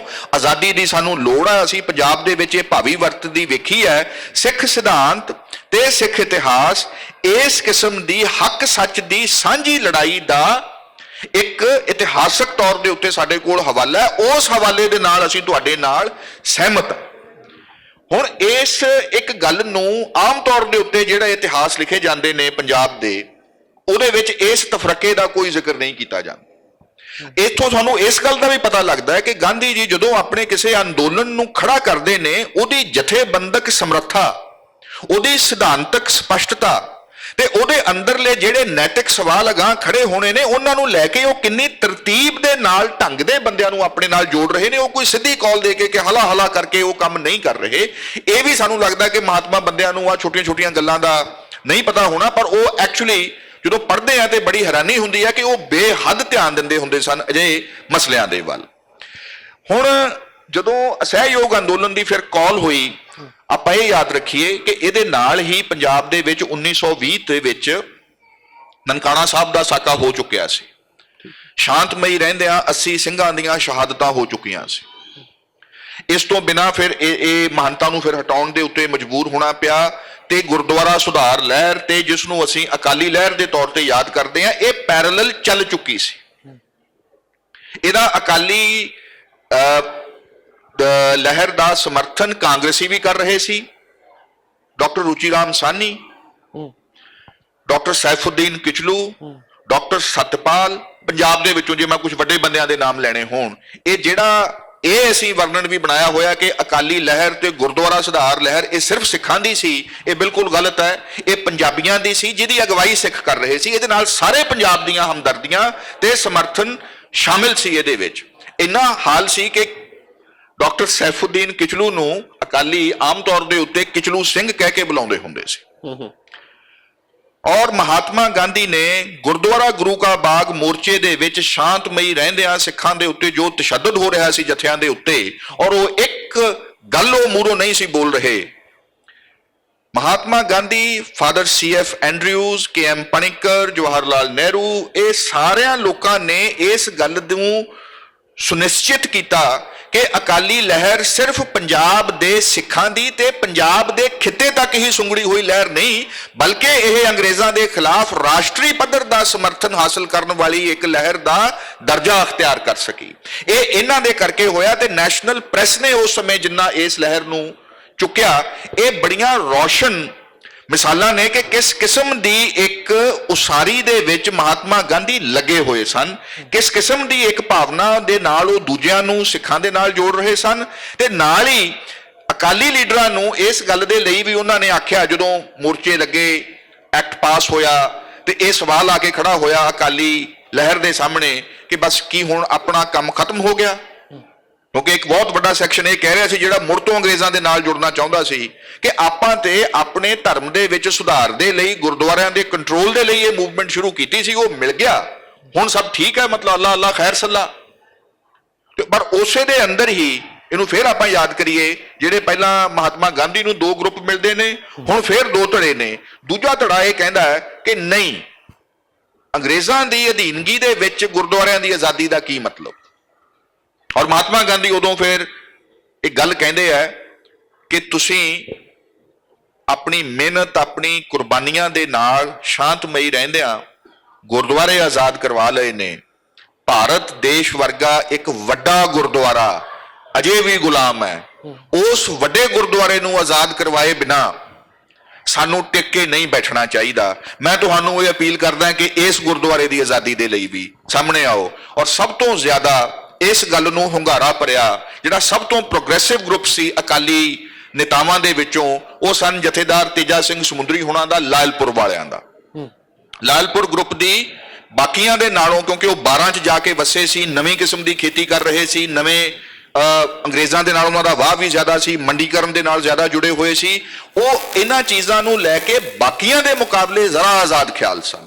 ਇਹਨਾਂ ਨੇ ਇਸ ਗੱਲ ਦੇ ਉੱਤੇ ਆਖਿਆ ਕਿ ਨਹੀਂ, ਸਾਨੂੰ ਇਸ ਕਾਲ ਦੇ ਨਾਲ ਜੁੜਨਾ ਚਾਹੀਦਾ ਹੈ। ਉਸ ਤੋਂ ਬਾਅਦ ਇਹ ਲੋਕ ਫਿਰ ਕੋਈ ਕਮਿਊਨਿਸਟ ਪਾਰਟੀ ਵੱਲ ਚਲੇ ਜਾਂਦੇ ਨੇ, ਕਾਮਰੇਡ ਸੋਹਣ ਸਿੰਘ ਜੋਸ਼, ਕਾਮਰੇਡ ਤੇਜਾ ਸਿੰਘ ਸੁਤੰਤਰ, ਅਕਾਲੀ ਲਹਿਰ ਦੇ ਵਿੱਚੋਂ ਹੀ ਉਹ ਆਪਣਾ ਸਾਰਾ ਘਰ ਘਾਟ ਵੇਚ ਕੇ, ਸੁਤੰਤਰ ਉਹਨਾਂ ਦਾ ਨਾਮ ਤਾਂ ਪਿਆ ਕਿ ਉਹਨਾਂ ਨੇ ਆਪਣੀਆਂ ਜਾਇਦਾਦਾਂ, ਜ਼ਮੀਨਾਂ, ਘਰ ਘਾਟ ਵੇਚ ਕੇ ਆਖਿਆ ਲਓ ਜੀ ਹੁਣ ਸਾਡੇ ਉੱਤੇ ਲਾਇਬਿਲਿਟੀ ਕੋਈ ਨਹੀਂ, ਹੁਣ ਅਸੀਂ ਤੇ ਸੁਤੰਤਰ ਹੋ ਗਏ ਆ। ਇੱਥੋਂ ਉਹਨਾਂ ਦਾ ਨਾਮ ਸੁਤੰਤਰ ਪਿਆ। ਵੈਸੇ ਮੈਂ ਅੱਜ ਸੋਚਦਾ ਵੀ ਉਹਨਾਂ ਨੂੰ ਜੇ ਕਾਗਜ਼ ਦਿਖਾਉਣੇ ਪੈ ਜਾਂਦੇ, ਉਹਨਾਂ ਦੇ ਕੋਲ ਤੇ ਜਾਇਦਾਦ ਹੀ ਕੋਈ ਨਹੀਂ ਸੀ, ਉਹ ਕੀ ਦਿਖਾਉਂਦੇ ਹੁਣ। ਬਹਰਹਾਲ ਅਜਿਹੀਆਂ ਚੀਜ਼ਾਂ ਦੇ ਨਾਲ ਗਾਂਧੀ ਜੀ, ਇਹ ਸਾਰੇ ਹਿੰਦੁਸਤਾਨ ਦੇ ਵਿੱਚ ਹੀ ਚੱਲ ਰਿਹਾ ਸੀ, ਸਾਰਿਆਂ ਧਰਮਾਂ ਦੇ ਵਿੱਚ, ਸਾਰੀਆਂ ਪਰੰਪਰਾਵਾਂ ਦੇ ਵਿੱਚ ਇੱਕ ਧੜਾ ਸੀ ਜਿਹੜਾ ਸਾਂਝੀ ਲੜਾਈ ਦੇ ਹੱਕ 'ਚ ਸੀ, ਇੱਕ ਧੜਾ ਸੀ ਜਿਹੜਾ ਆਪੋ ਆਪਣੇ ਧਰਮਾਂ ਦੀ ਲੜਾਈ ਦੇ ਹੱਕ 'ਚ ਸੀ। ਆਪੋ ਆਪਣੇ ਧਰਮਾਂ ਤੇ ਸੰਪਰਦਾਇਆਂ ਦੀ ਲੜਾਈ ਲੜਨ ਵਾਲੇ ਅੰਗਰੇਜ਼ਾਂ ਦੇ ਨਾਲ ਸਨ ਕਿ ਉਹੀ ਠੀਕ ਨੇ, ਆ ਸਾਂਝੀ ਲੜਾਈ ਤੋਂ ਸਾਡੇ ਨਾਲ ਇਹਦੇ ਨਾਲ ਕੋਈ ਸੰਬੰਧ ਨਹੀਂ। ਸੋ ਮਹਾਤਮਾ ਗਾਂਧੀ ਦੀਆਂ ਜਦੋਂ ਅਸੀਂ ਸਫਲਤਾਵਾਂ ਅਸਫਲਤਾਵਾਂ ਨੂੰ ਵੇਖਣਾ ਹੈ ਤਾਂ ਇਹ ਦੇਖੀਏ ਕਿ ਉਸ ਤੋਂ ਪਹਿਲਾਂ ਸਾਡੇ ਕੋਲ ਕੋਈ ਸਾਂਝੀ ਜਨਤਕ ਲੜਾਈ ਦਾ ਕੋਈ ਇਤਿਹਾਸ ਹੀ ਨਹੀਂ ਸੀ। ਲੜਨਾ ਹੀ ਨਹੀਂ, ਕੋਈ ਪਰੰਪਰਾ ਨਹੀਂ ਸੀ, ਕੋਈ ਕਵਾਇਦ ਨਹੀਂ ਸੀ, ਕੋਈ ਨਿਸ਼ਾਨਾ ਵਿਧਾਨ ਨਹੀਂ ਸੀ। ਮਹਾਤਮਾ ਗਾਂਧੀ ਇਹਨੂੰ ਨਾਲ ਨਾਲ ਘੜ ਰਹੇ ਨੇ, ਨਾਲ ਨਾਲ ਉਸ ਨੂੰ ਅਮਲ 'ਚ ਲਿਆ ਰਹੇ ਨੇ, ਨਾਲ ਨਾਲ ਉਹ ਨਵੀਆਂ ਸਥਿਤੀਆਂ ਦੇ ਨਾਲ ਦੋ ਚਾਰ ਹੋ ਰਹੇ ਨੇ। ਜਿਵੇਂ ਕਿ ਇਹ ਗੱਲ ਲੈਨਨ ਦੇ ਬਾਰੇ ਆਖੀ ਜਾਂਦੀ ਹੈ ਕਿ ਉਹਨਾਂ ਦੇ ਕੋਲ ਕਿਹੜਾ ਕੋਈ ਮਾਡਲ ਸੀ ਕਿ ਸਮਾਜਵਾਦੀ ਢਾਂਚਾ ਕਿਵੇਂ ਬਣਾਉਣਾ, ਕਿਤੇ ਪਹਿਲਾਂ ਬਣਿਆ ਤੇ ਹੈ ਨਹੀਂ ਸੀ। ਨਾਲੇ ਲੜਾਈ ਲੜੀ ਜਾ ਰਹੀ ਹੈ, ਨਾਲੇ ਫੈਕਟਰੀ ਲੱਗ ਰਹੀ ਹੈ, ਨਾਲੇ ਉਹਦੇ ਉੱਤੇ ਬੰਬ ਡਿੱਗ ਪਿਆ। ਹੁਣ ਕਿੱਥੋਂ ਲਿਆਈਏ, ਹੁਣ ਫਸਲ ਕਿੱਥੋਂ ਆਏਗੀ, ਇਹਨੂੰ ਕਿਵੇਂ ਸੰਗਠਿਤ ਕਰਨਾ ਹੈ, ਸਮਾਜਵਾਦ ਵੀ ਰਹੇ, ਤਰੱਕੀ ਵੀ ਹੋਵੇ, ਅਸੀਂ ਜੰਗ ਵੀ ਜਿੱਤੀਏ। ਇਹ ਸਾਰੀਆਂ ਚੀਜ਼ਾਂ ਦੇ ਉੱਤੇ ਮੈਂ ਇਸ ਕਰਕੇ ਕਹਿ ਰਿਹਾ ਕਿ ਇਹ ਜਿਹੜੇ ਪਹਿਲੇ ਦੌਰ ਨੇ, ਪਹਿਲੇ ਸੰਸਾਰ ਜੰਗ ਤੇ ਦੂਜੇ ਦੇ ਦਰਮਿਆਨ, ਇਹ ਬਹੁਤ ਵੱਡੀ ਬੁਨਿਆਦੀ ਤਬਦੀਲੀਆਂ ਦੇ, ਵਿਚਾਰਧਾਰਾਈ ਸੰਘਰਸ਼ਾਂ ਦੇ ਸਾਲ ਨੇ, ਨਿਰਮਾਣ ਦੀਆਂ ਮਿਸਾਲਾਂ ਦੇ ਸਾਲ ਨੇ ਤੇ ਬਹੁਤ ਵੱਡੀਆਂ ਅਸਫਲਤਾਵਾਂ ਦੇ ਵੀ ਸਾਲ ਨੇ। ਜਿਹੜੀ ਗੱਲ ਤੁਸੀਂ ਆਖੀ ਕਿ ਉਹ ਮਾਹੌਲ ਕਿਸ ਕਿਸਮ ਦਾ ਸੀ, ਬਿਲਕੁਲ ਇਹ ਕਹਿੰਦੇ ਵੀ ਆਪਾਂ ਘਟਾਈਏ, ਨਹੀਂ ਉਹ ਤਾਂ ਕਹਿੰਦੇ ਹੋਰ ਸਵਾਲ ਲੈ ਲਿਓ। ਕੋਈ ਨਹੀਂ, ਲੈਣੇ ਆ। ਮੈਨੂੰ ਸਿੱਧੂ ਸਾਹਿਬ ਬੋਲਦੇ ਹੁਣ ਸੂਤਰਧਾਰ ਦਾ ਰੋਲ ਬਹੁਤ ਘਟ ਜਾਂਦਾ ਹੈ। ਹਾਂਜੀ, ਜਦੋਂ ਤੁਸੀਂ ਨਾਮ ਮਿਲਵਰਤਨ ਲਹਿਰ ਦੀ ਗੱਲ ਕਰਦੇ ਹੋ ਕਿ ਮਹਾਤਮਾ ਗਾਂਧੀ ਉਸ ਲਹਿਰ ਨੂੰ ਪੰਜਾਬ 'ਚ ਕਿੱਦਾਂ ਦੇਖਦੇ ਆ, ਔਰ ਜਿਹੜੀਆਂ ਦੋ ਧਿਰਾਂ ਦੀ ਤੁਸੀਂ ਗੱਲ ਕਰਦੇ ਹੋ, ਕਿਉਂਕਿ ਤੁਸੀਂ ਵੱਡੇ ਵਿਦਵਾਨ ਹੋ ਇਤਿਹਾਸ ਦੇ, ਮੈਂ ਇੱਕ ਗੱਲ ਵੱਲ ਸਿਰਫ ਤੁਹਾਡਾ ਧਿਆਨ ਹੀ ਦਿਵਾਉਣਾ ਚਾਹੁੰਦਾ ਕਿ 1935 'ਚ ਡਾਕਟਰ ਰਜਿੰਦਰ ਪ੍ਰਸਾਦ, ਜਿਹੜੇ ਬਾਅਦ 'ਚ ਭਾਰਤ ਦੇ ਪਹਿਲੇ ਰਾਸ਼ਟਰਪਤੀ ਬਣਦੇ ਆ, ਉਹ ਉਸ ਲਹਿਰ ਬਾਰੇ ਇੱਕ ਲੇਖ ਲਿਖਦੇ ਆ ਜਦੋਂ ਕਿ ਮਹਾਤਮਾ ਗਾਂਧੀ ਉਦੋਂ ਖੁਦ ਜਿਉਂਦੇ ਸੀ, ਕਿ ਮਹਾਤਮਾ ਗਾਂਧੀ ਨੇ ਇਸ ਲਹਿਰ ਦਾ ਸਭ ਤੋਂ ਪਹਿਲਾਂ ਤਜਰਬਾ ਪੰਜਾਬ ਤੇ ਕਿਉਂ ਕੀਤਾ। ਕਿਉਂਕਿ ਉਦੋਂ ਪਹਿਲਾਂ ਪੰਜਾਬ ਦੇ ਵਿੱਚ ਦੋ ਮਹੱਤਵਪੂਰਨ ਲਹਿਰਾਂ ਉੱਠ ਚੁੱਕੀਆਂ ਸੀ, ਗਦਰੀ ਬਾਬਿਆਂ ਵਾਲੀ ਲਹਿਰ, ਔਰ ਉਸ ਤੋਂ ਪਹਿਲਾਂ ਜਿਹੜੀ ਕੂਕਾ ਮੂਵਮੈਂਟ ਸੀ ਜਿਹਨੇ ਇਹ ਨਾਮ ਮਿਲਵਰਤਨ ਲਹਿਰ ਸਭ ਤੋਂ ਪਹਿਲਾਂ ਸ਼ੁਰੂ ਕੀਤੀ। ਉਹ ਉੱਥੇ ਉਹ ਐਡਮਿਟ ਕਰਦਾ ਰਜਿੰਦਰ ਪ੍ਰਸਾਦ ਕਿ ਇਹ ਲਹਿਰ ਜਿਹੜੀ ਹੈ 50 ਸਾਲ ਬਾਅਦ ਮਹਾਤਮਾ ਗਾਂਧੀ ਨੇ ਚੁੱਕੀ, ਜਿਹੜੀ ਕਿ 50 ਸਾਲ ਪਹਿਲਾਂ ਪੰਜਾਬ ਦੇ ਵਿੱਚ ਕੂਕਾ ਮੂਵਮੈਂਟ ਵੇਲੇ ਬਾਬਾ ਰਾਮ ਸਿੰਘ ਨੇ ਸ਼ੁਰੂ ਕਰਤੀ ਸੀ, ਮਹਾਰਾਜਾ ਰਣਜੀਤ ਸਿੰਘ ਤੋਂ ਬਾਅਦ। ਕਿਉਂਕਿ ਜਦੋਂ ਅਸੀਂ ਇਹਦਾ ਉਹ ਪਿਛੋਕੜ ਦੇਖਦੇ ਹਾਂ ਕਿ ਉਹਨੇ ਉਹ ਲਹਿਰ ਨੂੰ ਪੰਜਾਬ ਦੇ ਵਿੱਚ ਜਿਹੜਾ ਹੁੰਗਾਰਾ ਮਿਲਿਆ, ਜਿਹੜੀਆਂ ਤੁਸੀਂ ਦੋ ਧਿਰਾਂ ਦੀ ਗੱਲ ਕਰਦੇ ਹੋ, ਮੈਨੂੰ ਲੱਗਦਾ ਕਿ ਕਿਤੇ ਨਾ ਕਿਤੇ ਜਦੋਂ ਅਸੀਂ ਇਤਿਹਾਸ ਨੂੰ ਘੋਖਦੇ ਹਾਂ ਔਰ ਅਸੀਂ ਇਸ ਪੱਖ ਨੂੰ ਅਣਗੌਲਿਆ ਕਰ ਦਿੰਦੇ ਹਾਂ ਕਿ ਉਹਦੇ 'ਚ ਉਸ ਮੂਵਮੈਂਟ ਦਾ ਵੀ ਬਹੁਤ ਵੱਡਾ ਹੱਥ ਸੀ, ਜਿਹਦੇ ਕਰਕੇ ਮਹਾਤਮਾ ਗਾਂਧੀ ਨੂੰ ਉੱਥੇ ਇਹ ਤਜਰਬਾ ਉਹਦਾ ਸਫਲ ਹੋ ਰਿਹਾ ਸੀ। ਹਾਂਜੀ, ਸਵਦੇਸ਼ੀ ਦੀ ਇੱਕ ਗੱਲ, ਬਿਲਕੁਲ ਇਹ ਗੱਲ ਠੀਕ ਹੈ ਕਿ ਨਾਮਧਾਰੀ ਲਹਿਰ ਦੇ ਨਾਲ ਇਹਦਾ ਸੰਗ ਜੁੜਦਾ ਹੈ। ਸਵਦੇਸ਼ੀ ਦਾ ਮਾਮਲਾ 1905 ਦੇ ਵਿੱਚ ਜਿਹੜੀ ਬੰਗਾਲ ਦੀ ਵੰਡ ਤੋਂ ਬਾਅਦ ਜਿਹੜੀ ਲਹਿਰ ਸ਼ੁਰੂ ਹੁੰਦੀ ਹੈ, ਉਹਦਾ ਨਾਮ ਹੀ ਐਕਚੁਅਲੀ ਸਵਦੇਸ਼ੀ ਅੰਦੋਲਨ ਪੈਂਦਾ। ਉਹ ਖੜਾ ਹੀ ਇਸ ਗੱਲ ਤੇ ਸੀ। ਉਹਦਾ ਅਸਰ ਪੰਜਾਬ ਦੇ ਵਿੱਚ ਲਾਲਾ ਹਰਦਿਆਲ ਕਬੂਲਦੇ ਨੇ, ਹੋਰ ਜਣੇ ਕਬੂਲਦੇ ਨੇ ਕਿ ਸਾਨੂੰ ਆਪਣੀ ਆਲਟਰਨੇਟਿਵ ਐਜੂਕੇਸ਼ਨ ਖੜੀ ਕਰਨੀ ਚਾਹੀਦੀ ਹੈ, ਇਹਨਾਂ ਦਾ ਬਾਈਕਾਟ ਕਰਨਾ ਚਾਹੀਦਾ ਤੇ ਸਵਦੇਸ਼ੀ ਮਾਲ ਦੇ ਵੱਲ ਆਉਣਾ ਚਾਹੀਦਾ ਹੈ। ਇਹ ਹੋਰ ਥਾਵਾਂ ਦੇ ਉੱਤੇ, ਖਿੱਤਿਆਂ ਦੇ ਉੱਤੇ ਵੀ ਕਦੇ ਵੱਧ ਕਦੇ ਘੱਟ ਲਹਿਰ ਦੇ ਇਹ ਚੱਲਦੀ ਰਹੀ ਸੀ ਥੋੜੀ ਬਹੁਤ। ਔਰ ਇਹ ਇੱਕ ਮੰਨੀ ਜਾਂਦੀ ਹੁੰਦੀ ਸੀ ਗੱਲ ਬਾਈਕਾਟ ਕਰਨ ਵਾਲੀ ਕਿ ਅਸੀਂ ਤੇਥੋਂ ਅਲੱਗ ਆ, ਅਸੀਂ ਤੇਰੇ ਨਾਲ ਕੋਈ ਸੰਬੰਧ ਨਹੀਂ ਰੱਖਣਾ, ਇਹਨੂੰ ਉਸ ਲਿਹਾਜ਼ ਦੇ ਨਾਲ ਕੀਤਾ ਜਾਂਦਾ ਹੁੰਦਾ ਸੀ। ਪਰ ਤੁਸੀਂ ਗੱਲ ਇਹ ਬਿਲਕੁਲ ਠੀਕ ਆਖੀ। ਦੂਜੀ ਜਿਹੜੀ ਇਹਦੇ 'ਚ ਗੱਲ ਇੰਪੋਰਟੈਂਟ ਹੈ ਕਿ ਮਹਾਤਮਾ ਗਾਂਧੀ ਨੂੰ ਜਿਹੜਾ ਸਮਰਥਨ ਮਿਲਿਆ ਨੌਜਵਾਨਾਂ ਦਾ, ਸਾਰੇ ਦੇਸ਼ ਦੇ ਵਿੱਚੋਂ ਲੋਕਾਂ ਨੇ ਆਪਣੇ ਨੌਕਰੀਆਂ ਛੱਡੀਆਂ, ਆਪਣੇ ਸਕੂਲ ਕਾਲਜ ਛੱਡੇ। ਭਗਤ ਸਿੰਘ ਹੁਣੀ ਉਹਨਾਂ ਦੇ ਵਿੱਚੋਂ ਸਨ। ਔਰ ਇਸ ਗੱਲ ਦੇ ਉੱਤੇ ਕਿ ਮਹਾਤਮਾ ਗਾਂਧੀ ਦੀ ਇਸ ਗੱਲ ਦਾ ਵੀ ਬੜਾ ਅਸਰ ਸੀ ਕਿ ਜੇ ਤੁਸੀਂ ਮੇਰੇ ਇਸ ਦਿੱਤੇ ਪ੍ਰੋਗਰਾਮ ਦੇ ਉੱਤੇ ਚੱਲੋਗੇ, 1 ਸਾਲ ਦੇ ਵਿੱਚ ਮੈਂ ਤੁਹਾਨੂੰ ਸਵਰਾਜ ਲੈ ਦਿਆਂਗਾ, ਆ ਜਾਏਗਾ। ਅਹਿੰਸਾ ਉਸ ਦੇ ਵਿੱਚ ਇੱਕ ਬੜਾ ਵੱਡਾ ਕੰਮ ਸੀ, ਉਹ ਟੁੱਟ ਜਾਂਦਾ ਹੈ। ਪਹਿਲੀ ਤੇ ਗੱਲ ਮੈਂ ਇਹ ਕਹਿਣੀ ਚਾਹੁੰਦਾ ਕਿ ਅਹਿੰਸਾ ਦਾ ਜਿਹੜਾ ਨਾ ਮਿਲਵਰਤਣ ਅੰਦੋਲਨ ਹੈ ਉਹ ਅਕਾਲੀ ਲਹਿਰ ਦੇ ਵਿੱਚ ਜਜ਼ਬ ਵੀ ਹੋ ਗਿਆ, ਇਹਦੇ ਜ਼ਰੀਏ ਵੀ ਅੱਗੇ ਵਧਿਆ ਤੇ ਉਹਦਾ ਇੱਕ ਆਪਣੀ ਕਾਰਵਾਈ ਇਸ ਤੋਂ ਬਿਨਾਂ ਵੀ ਉਹਦੀ ਚੱਲਦੀ ਰਹੀ। ਉਹ ਇਹ ਦੋਵੇਂ ਲਹਿਰਾਂ ਪੈਰਲਲ ਵੀ ਚੱਲਦੀਆਂ ਰਹੀਆਂ ਤੇ ਇੱਕ ਦੂਜੇ ਨੂੰ ਪੂਰਾ ਸਹਿਯੋਗ ਦੇ ਕੇ ਚੱਲਦੀਆਂ ਰਹੀਆਂ। ਦਿੱਕਤ ਉਦੋਂ ਆਉਂਦੀ ਹੈ ਕਿ ਜਦੋਂ ਇਸ ਲਹਿਰ ਨੂੰ ਗਾਂਧੀ ਜੀ ਵਾਪਸ ਲੈ ਲੈਂਦੇ ਆ। ਗੋਰਖਪੁਰ ਦੇ ਵਿੱਚ ਜਿਹੜਾ ਹੱਤਿਆਕਾਂਡ ਚੌਰੀ ਚੌਰਾ ਦਾ ਵਾਪਰਦਾ ਹੈ ਪੁਲਿਸ ਚੌਂਕੀ ਤੇ ਹਮਲੇ ਦੇ ਨਾਲ, ਹੁਣ ਪੰਜਾਬ ਵਾਲੇ ਤੇ ਗੋਰਖਪੁਰ ਤੋਂ ਬੜੀ ਦੂਰ ਨੇ ਜਾਂ ਹੋਰਾਂ ਥਾਵਾਂ ਦੇ ਲੋਕ। ਗਾਂਧੀ ਜੀ ਨੇ ਇੱਕ ਇਸ ਲੋਕਲਾਈਜ਼ਡ ਗੱਲ ਤੋਂ ਚੱਲਦਿਆਂ ਇਹਨੂੰ ਵਾਪਸ ਲੈ ਲਿਆ। ਜਿਹੜੇ ਲੋਕ ਪੂਰੀ ਤਰ੍ਹਾਂ ਦੇ ਨਾਲ ਲਾਮਬੰਦ ਹੋ ਕੇ ਤੁਰੇ ਹੋਏ ਨੇ, ਸਾਰਾ ਕੁਝ ਛੱਡ ਕੇ 1 ਸਾਲ ਦੇ ਵਿੱਚ ਸਵਰਾਜ ਲੈਣ ਦੇ ਲਈ, ਉਹ ਇੱਕਦਮ ਯਕਦਮ ਉਹ ਰਾਜਨੀਤਿਕ ਤੌਰ ਦੇ ਉੱਤੇ ਤ੍ਰਿਸ਼ੰਕੂ ਬਣ ਗਏ ਕਿ ਹੁਣ ਕਿੱਧਰ ਜਾਈਏ, ਐਡਾ ਵੱਡਾ ਵੈਕਿਊਮ ਆ ਗਿਆ, ਕਿੱਥੇ ਕੋਈ ਰਾਹ ਬਣੇਗਾ, ਇਹ ਕੀ ਬਣੀ ਗੱਲ, ਹੁਣ ਅੱਗੇ ਕੀ ਰਾਹ ਬਣੇਗਾ। ਇਸ ਕਿਸਮ ਦੀ ਇੱਕ ਬਹੁਤ ਵੱਡੀ ਗੰਦਲ ਚੌਧ ਕਹਿ ਲਈਏ, ਇੱਕ ਕਨਫਿਊਜ਼ਨ ਦਾ ਉਹ ਦੌਰ ਬਣਦਾ ਹੈ ਪੰਜਾਬ ਦੇ ਵਿੱਚ। ਹੋਰਾਂ ਪਾਸੇ ਵੀ ਬਣਦਾ, ਪੰਜਾਬ ਦੇ ਵਿੱਚ ਵੀ ਬਣਦਾ, ਪੰਜਾਬ ਦੇ ਵਿੱਚ ਹੋਰ ਗਹਿਰਾ ਬਣਦਾ। ਇਸੇ ਹੀ ਚੀਜ਼ ਦੇ ਵਿੱਚੋਂ ਉਹ ਧਿਰਾਂ ਸਰਗਰਮ ਹੁੰਦੀਆਂ ਨੇ ਜਿਹੜੀਆਂ ਕਿ ਸਾਂਝੀ ਲੜਾਈ ਦੇ ਹੱਕ 'ਚ ਨਹੀਂ, ਕਿਉਂਕਿ ਹਿੰਦੂ ਮੁਸਲਮਾਨਾਂ ਨੇ ਇਕੱਠਿਆਂ ਪਾਣੀ ਪੀਣਾ ਸ਼ੁਰੂ ਕਰ ਦਿੱਤਾ ਸੀ। ਇੱਕ ਦੂਜੇ ਦੀਆਂ ਆਪਾਂ 1919 ਦੇ ਵਿੱਚ ਹੀ ਵੇਖਦੇ ਹੀ ਆ ਕਿ ਮਸਜਿਦਾਂ ਤੋਂ ਰਾਮਨੌਮੀ ਦੇ ਜਲੂਸ ਦੇ ਨਾਅਰੇ ਲਾਏ ਜਾ ਰਹੇ ਨੇ, ਉਹਦੇ ਲਈ ਲੋਕਾਂ ਨੂੰ ਇਕੱਤਰ ਹੋਣ ਲਈ ਆਖਿਆ ਜਾ ਰਿਹਾ ਹੈ। ਮੁਸਲਮਾਨ ਬੰਦੇ ਪੀਪੇ ਖੜਕਾਉਂਦੇ ਹੋਏ ਰਾਮਨੌਮੀ ਦੇ ਜਲੂਸ ਦੇ ਵਿੱਚ ਵੱਡੀ ਗਿਣਤੀ ਦੇ ਵਿੱਚ ਸ਼ਾਮਿਲ ਹੋ, ਸਾਂਝਾ ਪਾਣੀ ਬਣ ਗਿਆ, ਹਿੰਦੂ ਪਾਣੀ ਮੁਸਲਮਾਨ ਪਾਣੀ ਬੰਦ ਹੋ ਗਿਆ ਸਟੇਸ਼ਨਾਂ ਦੇ ਉੱਤੇ। ਇਹ ਜਿਹੜੀਆਂ ਚੀਜ਼ਾਂ ਸੀ ਇਹਨੇ ਖਲਬਲੀ ਸਮਾਜਿਕ ਪੱਧਰ ਦੇ ਉੱਤੇ ਬਹੁਤ ਮਚਾਈ ਹੋਈ ਸੀ। ਉਹ ਸੈਕਸ਼ਨ ਬੋਲ ਨਹੀਂ ਸੀ ਰਿਹਾ। ਇਹ ਮੂਵਮੈਂਟ ਵਾਪਸ ਹੋਣ ਦੇ ਨਾਲ ਜਿਹੜੀਆਂ ਅਜਿਹੀਆਂ ਚੀਜ਼ਾਂ ਜਿਹੜੀਆਂ ਪਹਿਲਾਂ ਪਿਛਾਂਹ ਹੋ ਗਈਆਂ ਸਨ, ਇਹਨਾਂ ਨੇ ਫਿਰ ਆਪੋ ਆਪਣੇ ਕਾਰਜ ਖੇਤਰ ਨੂੰ ਵਧਾਉਣ ਦੇ ਲਈ ਤੇ ਇਹਨਾਂ ਵੰਡੀਆਂ ਨੂੰ ਦ੍ਰਿੜ ਕਰਨ ਦੇ ਲਈ ਅੱਗੇ ਆਉਂਦੀਆਂ ਨੇ। ਹਿੰਦੂ ਮਹਾਸਭਾ ਦਾ ਗਠਨ ਇਸ ਸੰਗਠਨ ਨੂੰ, ਇਸ ਲਹਿਰ ਨੂੰ ਵਾਪਸ ਲੈਣ ਤੋਂ ਬਾਅਦ ਹੁੰਦਾ ਹੈ। 1925 ਦੇ ਵਿੱਚ RSS ਦੀ ਫਾਰਮੇਸ਼ਨ ਹੁੰਦੀ ਹੈ। ਮੁਸਲਮਾਨਾਂ ਦੇ ਵਿੱਚ ਅਜਿਹੀਆਂ ਜਥੇਬੰਦੀਆਂ ਆਪੋ ਆਪਣੀ ਧਾਰਮਿਕ ਆਈਡੈਂਟੀਟੀ ਨੂੰ ਅਸੀਂ ਐਨ ਜੜ ਕਰਕੇ ਰੱਖਣਾ, ਉਵੇਂ ਹੀ ਰੱਖਣਾ, ਸ਼ੁੱਧ ਰੱਖਣਾ, ਇਸ ਪ੍ਰੋਸੈਸ ਦੇ ਉੱਤੇ ਗੱਲ ਸ਼ੁਰੂ ਹੁੰਦੀ ਹੈ। ਸਿੱਖਾਂ ਦੇ ਅੰਦਰ ਵੀ ਆਪਣਾ, ਮੈਂ ਤੁਹਾਨੂੰ ਦੱਸਿਆ ਹੀ ਹੈ ਕਿ ਇੱਕ ਸੈਕਸ਼ਨ ਇਹੋ ਜਿਹਾ ਸੀ ਜਿਹੜਾ ਨਹੀਂ ਸਾਂਝੀ ਲੜਾਈ ਦੇ ਵਿੱਚ ਬਿਲਕੁਲ ਤੁਰਨਾ ਨਹੀਂ ਸੀ ਚਾਹੁੰਦਾ। ਜਦੋਂ ਆਪਾਂ ਇਹ ਗੱਲਾਂ ਕਰਦੇ ਹਾਂ ਤੇ ਆਪਾਂ ਸਾਬਲ ਧਾਮੀ ਹੁਣਾਂ ਦੇ 47 ਦੇ ਸਾਕੇ ਤੱਕ ਪਹੁੰਚਦੇ ਹਾਂ। ਇਹ ਚੀਜ਼ਾਂ ਇਹ ਅੱਗੇ ਕਿਸ ਤਰ੍ਹਾਂ ਦੇ ਨਾਲ ਚੱਲਦੀਆਂ ਨੇ। ਇੱਕ ਵੱਡੀ ਗੱਲ ਜਿਹੜੀ ਸਾਨੂੰ ਹੋਰ ਇੱਥੇ ਮੈਂ ਕਹਿਣੀ ਚਾਹੁੰਦਾ ਹੈ, ਜਿਹੜੀ ਉਹਨਾਂ ਦੀ ਇੱਕ ਤਾਰ ਆਉਂਦੀ ਹੈ ਮਹਾਤਮਾ ਗਾਂਧੀ ਦੀ ਬਾਬਾ ਖੜਕ ਸਿੰਘ ਹੁਣਾਂ ਨੂੰ ਜਦੋਂ ਕੁੰਜੀਆਂ ਦਾ ਮੋਰਚਾ ਅੰਮ੍ਰਿਤਸਰ ਦਾ ਜਿੱਤਿਆ ਜਾਂਦਾ ਹੈ। ਉਹ ਤਾਰ ਦੀ ਜਿਹੜੀ ਸ਼ਬਦਾਵਲੀ ਹੈ ਉਹ ਕਮਾਲ ਦੀ ਹੈ ਔਰ ਉਹਦੇ ਵਿੱਚ ਗਾਂਧੀ ਜੀ ਦਾ ਇੱਕ ਆਪਣਾ ਚਮਤਕਾਰ ਹੈ। ਉਹ ਇੰਨੀ ਸਾਦਾ ਇੱਕ ਸਤਰ ਹੁੰਦੀ ਹੈ, ਉਹਨੂੰ ਜੇ ਜ਼ਰਾ ਰੁਕ ਕੇ ਧਿਆਨ ਦੇ ਨਾਲ ਗੌਰ ਦੇ ਨਾਲ ਪੜ੍ਹੋ ਤਾਂ ਤੁਹਾਨੂੰ ਪਤਾ ਲੱਗਦਾ ਕਿ ਕਿੱਡੀ ਵੱਡੀ ਗੱਲ ਕੀਤੀ ਹੈ ਇਹਨਾਂ ਨੇ। ਅਦਰਵਾਈਜ਼ ਉਹ ਕੋਈ ਲੱਛਾ ਨਹੀਂ ਬਣਾਉਂਦੇ ਸ਼ਬਦਾਂ ਦਾ। ਇਹ ਉਹਨਾਂ ਦੇ ਇੱਕ ਹੋਰ ਗੁਣ ਹੈ, ਬੜੀ ਹੀ ਪਲੇਨ ਵਾਰਤਕ ਹੈ, ਉਹਨਾਂ ਦੀ ਅਕਾ ਦੇਣ ਵਾਲੀ ਪਲੇਨ ਵਾਰਤਕ ਹੈ, ਪਰ ਉਸ ਨੂੰ ਪੜ੍ਹਨ ਦੇ ਲਈ ਉਹ ਤੁਹਾਡੇ ਕੋਲੋਂ ਇੱਕ ਖਾਸ ਅਭਿਆਸ ਦੀ ਵੀ ਮੰਗ ਕਰਦੇ ਹੈ। ਉਹਦੇ ਵਿੱਚ ਉਹ ਇੱਕ ਹੀ ਲਿਖਦੇ ਹੈ, ਮੁਬਾਰਕ ਹੋਵੇ ਹਿੰਦੁਸਤਾਨ ਦੀ ਆਜ਼ਾਦੀ ਦੀ ਪਹਿਲੀ ਲੜਾਈ ਜਿੱਤੀ ਜਾ ਚੁੱਕੀ ਹੈ।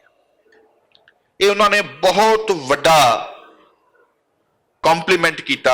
ਇਹ ਉਹਨਾਂ ਨੇ ਵੱਲੋਂ ਬਹੁਤ ਵੱਡੀ ਸ਼ੋਭਾ ਜਿਹੜੀ ਉਹਨਾਂ ਨੇ ਕੁੰਜੀਆਂ ਦੇ ਮੋਰਚੇ ਨੂੰ ਹਿੰਦੁਸਤਾਨ ਦੀ ਆਜ਼ਾਦੀ ਦੀ ਪਹਿਲੀ ਲੜਾਈ ਦੇ ਨਾਲ ਮਿਲਾਇਆ। ਹੁਣ ਇਸ ਦਾ ਸੰਦਰਭ ਦੇਖੀਏ।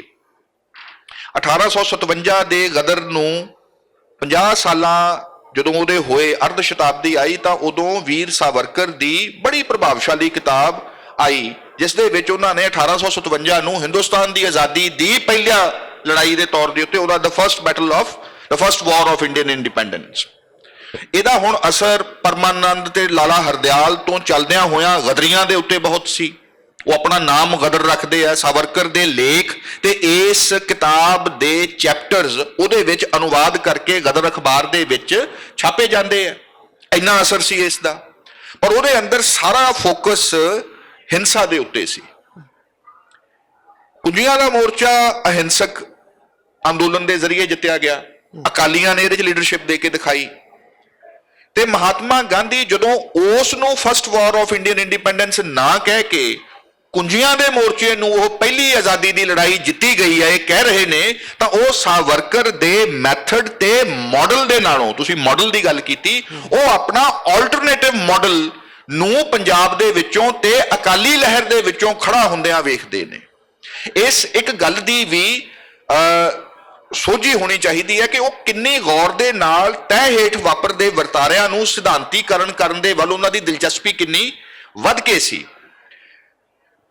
ਇਸ ਸਾਰੇ ਮਾਹੌਲ 'ਚ ਇੱਕ ਮੈਂ ਹੋਰ ਗੱਲ ਵੱਲ ਤੁਹਾਡਾ ਧਿਆਨ ਦਿਵਾਉਣਾ ਚਾਹੁੰਦਾ ਹਾਂ ਕਿ ਸਾਡੇ ਪੰਜਾਬੀ ਜਨਮਾਨਸ ਦੇ ਵਿੱਚ ਜੀ ਲਗਾਤਾਰ ਇਸ ਗੱਲ ਦਾ ਇੱਕ ਗਿਲਾ ਹੈ, ਇੱਕ ਸ਼ਿਕਵਾ ਹੈ ਕਿ ਭਗਤ ਸਿੰਘ ਤੇ ਉਹਨਾਂ ਦੇ ਸਾਥੀਆਂ ਦਾ ਜਿਹੜਾ ਸਾਰਾ ਕੇਸ ਸੀ ਉਹਦੇ ਵਿੱਚ ਮਹਾਤਮਾ ਗਾਂਧੀ ਜੋ ਰੋਲ ਨਿਭਾ ਸਕਦੇ ਸੀ, ਕਿਤੇ ਨਾ ਕਿਤੇ ਉਹਦੇ ਤੋਂ ਉਹਨਾਂ ਨੇ ਟਾਲਾ ਵੱਟੀ ਰੱਖਿਆ, ਪੈਰ ਪਛਾਂ ਖਿੱਚੀ ਰੱਖੇ, ਜਾਂ ਕੁਝ ਇਸ ਕਿਸਮ ਦਾ ਵਾਪਰਿਆ ਕਿ ਜਿਹਦੇ 'ਚ ਸਾਨੂੰ ਬਹੁ ਗਿਣਤੀ ਲੋਕਾਂ ਨੂੰ ਇਸ ਕਿਸਮ ਦਾ ਲੱਗਦਾ ਹੈ ਕਿ ਜੇ ਕਿਤੇ ਗਾਂਧੀ ਕੋਈ ਆਪਦਾ ਰੋਲ ਨਿਭਾਉਂਦੇ ਸ਼ਾਇਦ ਉਹ ਸੂਰਮੇ ਫਾਂਸੀ ਦੀ ਸਜ਼ਾ ਤੋਂ ਬਚ ਸਕਦੇ ਸੀ, ਜਾਂ ਇਦਾਂ ਦਾ। ਇਹਦੇ ਬਾਰੇ ਥੋੜਾ ਜਿਹਾ ਸਾਨੂੰ ਕਲੀਅਰ ਕਰੋ ਵੀ ਕੀ ਸਟੈਂਡ ਸੀ ਉਹਨਾਂ ਦਾ ਇਸ ਮਸਲੇ ਤੇ।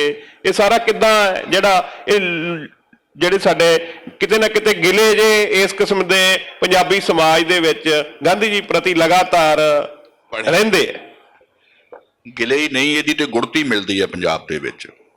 ਇੰਨਾ ਹੀ ਕਿ ਜਦੋਂ ਅਸੀਂ ਵੀ JNU 'ਚ ਪੜ੍ਹਨ ਆਏ ਤੇ ਮਾਡਰਨ ਹਿਸਟਰੀ ਦੀਆਂ ਕਲਾਸਿਸ 'ਚ ਬਹਿੰਦੇ ਸੀ ਤੇ ਅੰਦਰ ਇਹੀ ਰਹਿੰਦਾ ਕਿ ਗਾਂਧੀ ਹੁਣਾਂ ਦੇ ਨਾਲ ਸਹਿਮਤ ਨਹੀਂ ਹੋਣਾ ਬਸ, ਤੇ ਬੜਾ ਆਪਣੇ ਵੱਲੋਂ ਆਪਣੇ ਆਪ ਨੂੰ ਕਰੜਾ ਕਰਕੇ ਰੱਖਦੇ। ਪਰ ਜਿਉਂ-ਜਿਉਂ ਉਹਨਾਂ ਦੇ ਮੈਥਡ ਦੀ ਸਮਝ ਵਧੀ, ਉਹਨਾਂ ਦੀਆਂ ਲਿਖਤਾਂ ਦੀ, ਉਹਨਾਂ ਦੇ ਰਾਜਨੀਤਿਕ ਨੈਤਿਕ ਤਰੀਕਾਕਾਰ ਦੇ ਬਾਬਤ ਜਿੰਨੀ ਹੋਰ ਜ਼ਿਆਦਾ ਸੋਝੀ ਆਉਣੀ ਸ਼ੁਰੂ ਹੋਈ।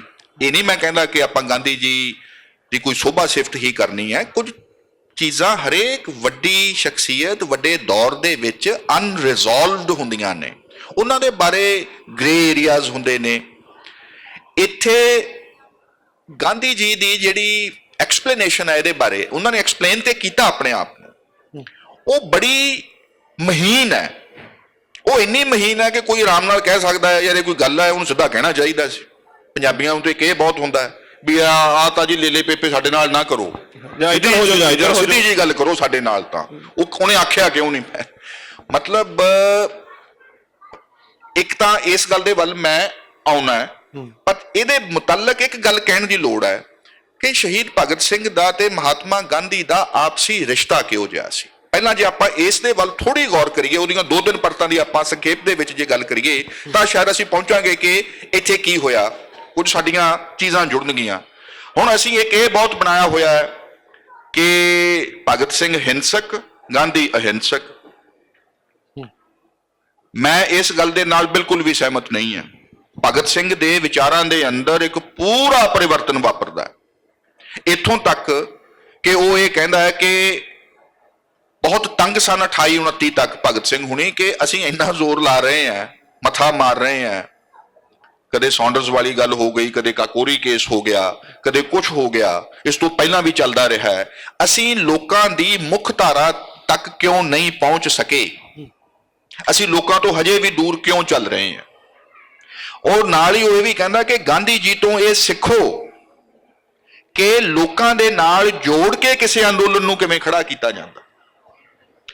ਸਭ ਤੋਂ ਇੱਕ ਤੇ ਇਹ ਗੱਲ ਕਿ ਉਹਨਾਂ ਨੂੰ ਲਗਾਤਾਰ ਇਸ ਗੱਲ ਦਾ ਅਹਿਸਾਸ ਸੀ ਕਿ ਅਸੀਂ ਸਾਰੇ ਆਪਣੇ ਜ਼ੋਰ ਦੇ ਬਾਵਜੂਦ ਹਾਸ਼ੀਏ ਤੇ ਹਾਂ। ਸਾਡਾ ਇਹ ਤਰੀਕਾ, ਇਹਦਾ ਮਤਲਬ ਕਿ ਆਪਣੇ ਰਿਜ਼ਲਟ ਨਹੀਂ ਦੇ ਰਿਹਾ, ਸਾਨੂੰ ਇਹਦੇ ਵੱਲ ਕੋਈ ਆਪਣੀ ਗੱਲ ਨੂੰ ਬਦਲਣਾ ਚਾਹੀਦਾ। ਜਿਹੜਾ ਉਹ ਹਿੰਦੁਸਤਾਨ ਸੋਸ਼ਲਿਸਟ ਰਿਪਬਲਿਕਨ ਆਰਮੀ ਤੋਂ ਐਸੋਸੀਏਸ਼ਨ ਜਦੋਂ ਬਣਦੀ ਹੈ, ਹਿੰਦੁਸਤਾਨ ਰਿਪਬਲਿਕਨ ਆਰਮੀ ਤੋਂ ਸੋਸ਼ਲਿਸਟ ਰਿਪਬਲਿਕਨ ਐਸੋਸੀਏਸ਼ਨ ਬਣਦੀ ਹੈ, ਤਾਂ ਉਹ ਬਣਦੀ ਹੋਈ ਤਾਂ ਹੈ ਕਿ ਹੁਣ ਅਸੀਂ ਇਸ ਕਿਸਮ ਦੇ ਹਥਿਆਰਬੰਦ ਗੱਲਬਾਤ ਤੋਂ ਪਿੱਛੇ ਹਟ ਰਹੇ ਹਾਂ। ਇਹ ਤਰੀਕਾ ਠੀਕ ਨਹੀਂ ਹੈ। ਇਸ ਦੇ ਲਈ ਲੋਕਾਂ ਦੀ ਲਾਮਬੰਦੀ ਦੀ ਸਾਨੂੰ ਲੋੜ ਆ। ਉਹਦੇ ਵਿੱਚ ਫਿਰ ਉਹ ਥੀਏਟਰ ਗਰੁੱਪ, ਲਾਇਬ੍ਰੇਰੀਆਂ, ਡਿਸਕਸ਼ਨਸ, ਪੈਂਫਲੇਟਸ ਇਧਰਲੇ ਪਾਸੇ ਵੱਲ ਉਹਨਾਂ ਦਾ ਜ਼ੋਰ ਵਧਣਾ ਸ਼ੁਰੂ ਹੁੰਦਾ। ਨੌਜਵਾਨ ਭਾਰਤ ਸਭਾਵਾਂ ਦੀ ਜਿਹੜੀ ਗੱਲ ਹੁੰਦੀ ਹੈ, ਕਲਚਰਲ ਸਟਰਗਲ ਦੀ ਮਹੱਤਤਾ ਨੂੰ ਭਗਤ ਸਿੰਘ ਹੁਣੀ ਸਮਝਦੇ ਨੇ। ਤੀਜੀ ਜਿਹੜੀ ਉਹ ਗੱਲ ਕਰਦੇ ਆ ਕਿ ਇੱਕ ਮਹਾਤਮਾ ਗਾਂਧੀ ਬਾਰੇ ਉਹਨਾਂ ਦਾ ਕਮੈਂਟ ਹੈ, ਮੈਨੂੰ ਇਹ ਲੱਗਦਾ ਹੈ ਕਿ 1928-29 ਦੇ ਵਿੱਚ ਐਡੀ ਪਰਪੱਕ ਗੱਲ ਕਹਿ ਸਕਣੀ, ਪੰਜਾਬੀਆਂ ਨੂੰ ਇਸ ਗੱਲ ਤੇ ਹੀ ਮਾਣ ਹੋਣਾ ਚਾਹੀਦਾ।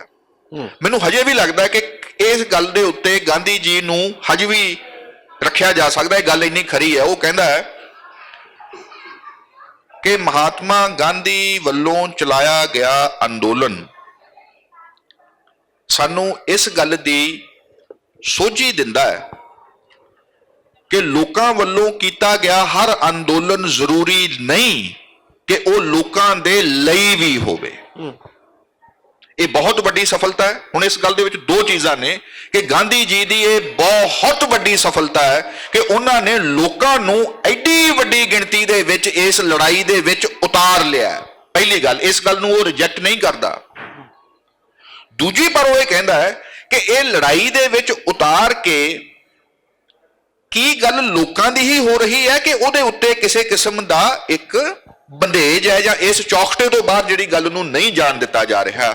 ਇਹ ਉਹਨਾਂ ਨੇ ਮੇਰੇ ਮੁਤਾਬਕ ਗਾਂਧੀ ਜੀ ਦੀ ਇਹ ਖਾਸੀ ਨਜ਼ਦੀਕ ਕੈਰੈਕਟਰਾਈਜੇਸ਼ਨ ਹੈ ਜਿਹੜੀ ਕਿ ਵੱਲ ਸਾਨੂੰ ਗੌਰ ਕਰਨਾ ਚਾਹੀਦਾ ਹੈ।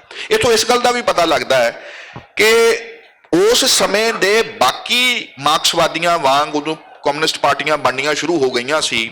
ਐਮਐਨ ਰॉय ਲਗਾਤਾਰ ਮਹਾਤਮਾ ਗਾਂਧੀ ਦੇ ਖਿਲਾਫ ਲਿਖ ਰਿਹਾ ਸੀ। ਸਾਨੂੰ ਇਸ ਗੱਲ ਦਾ ਵੀ ਨਹੀਂ ਪਤਾ ਕਿ ਲੈਨਨ ਡਾਂਟਦੇ ਨੇ ਐਮਐਨ ਰॉय ਨੂੰ ਕਿ ਇਹੋ ਜਿਹੀਆਂ ਨਾ ਸਿਧਾਂਤਕ ਪਹਾੜੇ ਨਹੀਂ ਪੜ੍ਹਨੇ। ਇਸ ਗੱਲ ਨੂੰ ਜਾ ਕੇ ਦੇਖ ਕਿ ਲੋਕ ਗਾਂਧੀ ਹੁਣਾਂ ਦੇ ਨਾਲ ਕਿਉਂ ਨੇ ਤੇ ਤੁਹਾਡੇ ਨਾਲ ਕਿਉਂ ਨਹੀਂ ਨੇ। ਸੋ ਜਿਹੜੇ ਮੌਲਿਕ ਮਾਰਕਸਵਾਦੀ ਇਸ ਕਿਸਮ ਦੇ ਸਨ, ਉਹ ਇਸ ਗੱਲ ਨੂੰ ਲੈ ਕੇ ਬੜੇ ਚੇਤਨ ਸੀ ਕਿ ਲੋਕਾਂ ਨੂੰ ਹੁੰਗਾਰਾ ਭਰਵਾਉਣ ਦੇ ਵਿੱਚ ਮਹਾਤਮਾ ਗਾਂਧੀ ਬਹੁਤ ਵੱਡੀ ਪੱਧਰ ਤੇ ਸਫਲ ਹੋ ਰਹੇ ਨੇ ਔਰ ਇਸ ਗੱਲ ਨੂੰ ਘਟਾ ਕੇ ਨਹੀਂ ਦੇਖਣਾ ਚਾਹੀਦਾ। ਜਦੋਂ ਕਿ ਸਾਡੇ ਬੰਦੇ ਕਹਿੰਦੇ ਨੇ ਜੀ ਸਿਧਾਂਤਕ ਤੌਰ ਤੇ ਆਹ ਨਹੀਂ ਠੀਕ, ਆਹ ਨਹੀਂ ਠੀਕ, ਤੇ ਇਸ ਕਰਕੇ ਉਹਨਾਂ ਦੇ ਨਾਲ ਜੇ ਲੋਕ ਗਏ ਵੀ ਇਹਦਾ ਕੋਈ ਮਤਲਬ ਨਹੀਂ, ਉਹਦਾ ਮਤਲਬ ਬਹੁਤ ਵੱਡਾ। ਫਿਰ ਅਸੀਂ ਅਗਲੇ ਦੌਰ ਤੇ ਆਉਨੇ ਆ ਕਿ ਮਹਾਤਮਾ ਗਾਂਧੀ ਨੌਜਵਾਨਾਂ ਦੇ ਨਾਮ ਚਿੱਠੀਆਂ ਲਿਖਦੇ ਆ, ਫਿਲਾਸਫੀ ਆਫ ਦਾ ਬੰਬ ਕਰਕੇ ਭਗਤ ਸਿੰਘ ਉਹਦਾ ਜਵਾਬ ਦਿੰਦੇ ਆ। ਉਹਦੀ ਡਿਟੇਲ ਸਾਨੂੰ ਉਹ ਦਸਤਾਵੇਜ਼ ਵੈਸੇ ਹੀ ਪੜ੍ਹਨੇ ਚਾਹੀਦੇ ਨੇ, ਮੈਂ ਇੱਥੇ ਕੁਝ ਨਾ ਵੀ ਆਖਾਂ। ਅਗਲੀ ਉਹ ਇੱਕ ਗੱਲ ਹੋ ਜਾਂਦੀ ਹੈ ਜਦੋਂ ਮਹਾਤਮਾ ਗਾਂਧੀ ਉਹਨਾਂ ਦੇ ਨਾਲ ਸਹਿਮਤ ਨਹੀਂ, ਇਰਵਿਨ ਪੈਕਟ ਵਾਲੀ ਗੱਲ ਆ ਜਾਂਦੀ ਹੈ। ਇਸ ਗੱਲ ਦੇ ਉੱਤੇ ਵੀ ਗੌਰ ਕਰੀਏ ਕਿ 1920 ਦਾ ਦਹਾਕਾ ਖਤਮ ਹੁੰਦਿਆਂ ਮਹਾਤਮਾ ਗਾਂਧੀ ਦੀ ਲੀਡਰਸ਼ਿਪ ਦੇ ਉੱਤੇ ਤੇ ਉਹਨਾਂ ਦੇ ਚਲਾਏ ਅੰਦੋਲਨ ਦੇ ਉੱਤੇ ਤਿੰਨ ਧਿਰਾਂ ਦੇ ਵੱਲੋਂ ਕੁਝ ਬੜੇ ਗੰਭੀਰ ਰਾਜਨੀਤਿਕ ਵਿਚਾਰਧਾਰਕ ਸਵਾਲ ਖੜੇ ਕੀਤੇ ਜਾਂਦੇ ਆ। ਭਗਤ ਸਿੰਘ ਹੁਣੀ ਜਿਹੜੇ ਕਿ ਇਸ ਸੰਘਰਸ਼ ਦੀ ਜਮਾਤੀ ਕਿਰਦਾਰ ਇਹਦਾ ਕੀ ਹੋਏਗਾ, ਉਹ ਇਸ ਸਵਾਲ ਨੂੰ ਆਜ਼ਾਦੀ ਦਾ ਕਿਰਦਾਰ ਕਿਹੋ ਜਿਹਾ ਹੋਏਗਾ, ਉਹ ਇਧਰਲੇ ਪਾਸੇ ਆਉਂਦੇ ਨੇ ਕਲਾਸ ਐਂਗਲ ਲੈ ਕੇ। ਡਾਕਟਰ BR ਅੰਬੇਦਕਰ ਕਾਸਟ ਦਾ ਸਵਾਲ ਲੈ ਕੇ, ਜਾਤੀਆਂ ਦਾ ਕੀ ਬਣੇਗਾ, ਹਿੰਦੂ ਸਮਾਜ ਦੇ ਵਿੱਚ ਇਸ ਕਿਸਮ ਦਾ ਆਜ਼ਾਦੀ ਤੋਂ ਬਾਅਦ ਜੋ ਬਣੇਗਾ ਉਹਦੇ ਵਿੱਚ ਸਾਡੀ ਆਈਡੈਂਟੀਟੀ ਦਾ, ਸਾਡੇ ਹੱਕਾਂ ਦਾ, ਅਧਿਕਾਰਾਂ ਦਾ ਕੀ ਹਸ਼ਰ ਹੋਏਗਾ, ਉਹ ਇਸ ਸਵਾਲ ਨੂੰ 1928, 29, 30, 31 ਤੱਕ ਉਹ ਵੱਡੇ ਪੱਧਰ ਦੇ ਉੱਤੇ ਐਸਟੈਬਲਿਸ਼ ਕਰਨ ਦੇ ਵਿੱਚ ਸਫਲ ਹੁੰਦੇ ਨੇ। ਤੀਜਾ ਆਉਂਦਾ ਹੈ ਚੈਲੰਜ ਮੁਹੰਮਦ ਅਲੀ ਜਿਨਾਹ ਦੇ ਵੱਲੋਂ। ਜਦੋਂ 1928 ਦੇ ਵਿੱਚ ਸਾਈਮਨ ਕਮਿਸ਼ਨ ਨੇ ਵੀ ਆਉਣਾ ਹੈ, ਉਹਦਾ ਬਾਈਕਾਟ ਵੀ ਕਰਨਾ ਹੈ, ਕੈਬਨਿਟ ਮਿਸ਼ਨ ਦੀ ਐਵੇਂ ਗੱਲਾਂ ਚੱਲ ਰਹੀਆਂ ਨੇ, ਉਦੋਂ ਇੱਕ ਮੋਤੀ ਲਾਲ ਨਹਿਰੂ ਕਮੇਟੀ ਬਣਦੀ ਹੈ ਕਾਂਗਰਸ ਦੇ ਵੱਲੋਂ, ਜਿਹੜੀ ਕਿ ਜਿਹੜਾ ਬਾਅਦ ਦੇ ਵਿੱਚ 1935 ਵਾਲਾ ਗਵਰਨਮੈਂਟ ਆਫ ਇੰਡੀਆ ਐਕਟ ਆਉਂਦਾ, ਉਹਦੀ ਇੱਕ ਤਿਆਰੀਆਂ ਦੇ ਵਿੱਚ ਉਹ ਜਾਂਦੀ ਹੈ ਕਿ ਘੱਟ ਗਿਣਤੀਆਂ ਦੇ ਆਜ਼ਾਦ ਭਾਰਤ ਦੇ ਵਿੱਚ ਅਧਿਕਾਰਾਂ ਦੇ ਸਵਾਲ ਦੇ ਉੱਤੇ ਜਿਹੜੀਆਂ ਕੁਝ ਕੁ ਸਨਦਾਂ ਜਾਂ ਕੁਝ ਚੀਜ਼ਾਂ, ਕੁਝ ਗਰੰਟੀਆਂ ਜਿਨ੍ਹਾਂ ਦੀ ਮੰਗ ਮੁਹੰਮਦ ਅਲੀ ਜਿਨਾਹ ਕਰਦੇ ਨੇ, ਉਹ committee Moti Lal Nehru committee report ਉਹਨਾਂ ਨੂੰ ਪੂਰੀ ਤਰ੍ਹਾਂ ਦੇ ਨਾਲ ਵਫਾ ਨਹੀਂ ਕਰਦੀ, ਉਹਨਾਂ ਨੂੰ ਆਰਟੀਕੂਲੇਟ ਕਰਨ ਤੋਂ ਪਿੱਛੇ ਹਟਦੀ ਹੈ। ਇਹਦੇ ਨਾਲ ਮੁਹੰਮਦ ਅਲੀ ਜਿਨਾਹ ਦਾ ਵੀ ਤਫਰਕਾ ਬਣਨਾ ਸ਼ੁਰੂ ਹੋ ਜਾਂਦਾ ਹੈ। ਸੋ ਆਪਾਂ ਇਸ ਗੱਲ ਨੂੰ ਦੇਖੀਏ ਕਿ 1921 ਦੇ ਵਿੱਚ ਜਦੋਂ ਗਾਂਧੀ ਜੀ ਦੀ ਕਾਲ ਦੇ ਉੱਤੇ ਸਾਰੇ ਜਣੇ ਲੱਗੇ ਹੋਏ ਨੇ, 28, 29, 30 ਤੱਕ ਆਉਂਦਿਆਂ ਹੋਇਆਂ ਆਹ ਤਿੰਨ ਵੱਡੀਆਂ ਜਿਹੜੇ ਸਵਾਲ ਨੇ, ਇਹ ਸਵਾਲ ਅੱਜ ਵੀ ਹਿੰਦੁਸਤਾਨ ਦੀ ਰਾਜਨੀਤੀ ਦੇ ਵੱਡੇ ਸਵਾਲ ਨੇ। ਬਾਏ ਦ ਵੇ, ਜਦੋਂ ਇੱਥੇ ਆਉਨੇ ਆ ਤੇ ਗਾਂਧੀ ਇਰਵਿਨ ਪੈਕਟ ਦੇ ਵਿੱਚ ਮਹਾਤਮਾ ਗਾਂਧੀ ਇਸ ਸਵਾਲ ਨੂੰ ਉਹ ਕਹਿੰਦੇ ਕਿ ਮੈਂ ਡਿਸਕਸ ਕੀਤਾ ਕਿ ਨੌਜਵਾਨਾਂ ਦੇ ਨਾਲ ਮੈਂ ਸਹਿਮਤ ਨਹੀਂ ਹੈ, ਪਰ ਉਹਨਾਂ ਦੇ ਨਾਲ ਦੇਸ਼ ਭਰ ਦੇ ਵਿੱਚ ਬਹੁਤ ਅਸੰਤੋਸ਼ ਫੈਲੇਗਾ, ਹਾਲਾਤ ਖਰਾਬ ਹੋਣਗੇ। ਆਪਾਂ ਜੇ ਇਸ ਸਮਝੌਤੇ ਨੂੰ ਅੱਗੇ ਤੋਰਨਾ ਹੈ ਤਾਂ ਸਾਨੂੰ ਹਾਲਾਤ ਸੁਧਾਰਨ, ਤੁਹਾਡੇ ਵੱਲੋਂ ਸਾਨੂੰ ਕੁਝ ਸ਼ੁਭ ਇੱਛਾ ਵੀ ਅਜਿਹੀਆਂ ਜੈਸਚਰਸ ਦੀ ਲੋੜ ਹੈ, ਕੁਝ ਅਜਿਹੇ ਇਸ਼ਾਰੇ ਜਾਂ ਕੁਝ ਸਾਨੂੰ ਐਸੀਆਂ ਜੇ ਤੁਸੀਂ ਮੋਹਲਤਾਂ ਦੇ ਸਕੋ, ਉਹਦੇ ਵਿੱਚ ਇਸ ਮੁੱਦੇ ਦੇ ਉੱਤੇ ਵੀ ਤੁਸੀਂ ਇਸ ਨੂੰ ਸਸਪੈਂਡ ਕਰੋ, ਇਹਨੂੰ ਰਿਵਿਊ ਕਰੋ। ਰਿਵਿਊ ਕਰਨ ਦੇ ਉੱਤੇ ਗੱਲ ਆਉਂਦੀ, ਕੋਈ ਪੱਕੀ ਟੱਕੀ ਗੱਲ ਨਹੀਂ।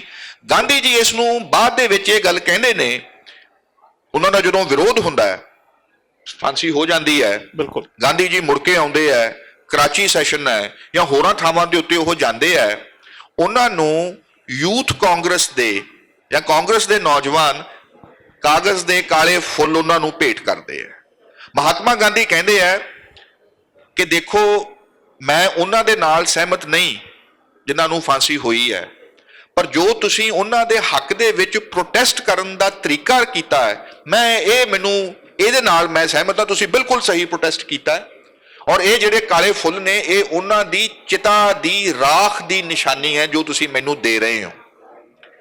ਔਰ ਉਹਨੂੰ ਫਿਰ ਉਹ ਆਪਣੇ ਕੁਝ ਇੱਕ ਥਾਵਾਂ ਦੇ ਉੱਤੇ, ਕੁਝ ਡਾਇਲੌਗਸ ਦੇ ਵਿੱਚ, ਕੁਝ ਚਿੱਠੀ ਪੱਤਰੀ ਦੇ ਵਿੱਚ, ਕੁਝ ਲਿਖਤਾਂ ਦੇ ਵਿੱਚ ਉਹ ਇਸ ਨੂੰ ਸਾਫ਼ ਕਰਦੇ ਹੈ ਕਿ ਮੈਂ ਰਿਵਿਊ ਕਰਨ ਦੇ ਲਈ ਆਖਿਆ, ਉਹਨਾਂ ਨੇ ਆਖਿਆ ਕਿ ਅਸੀਂ ਇਹਦੇ ਉੱਤੇ ਗੌਰ ਕਰਾਂਗੇ, ਦੇਖਾਂਗੇ।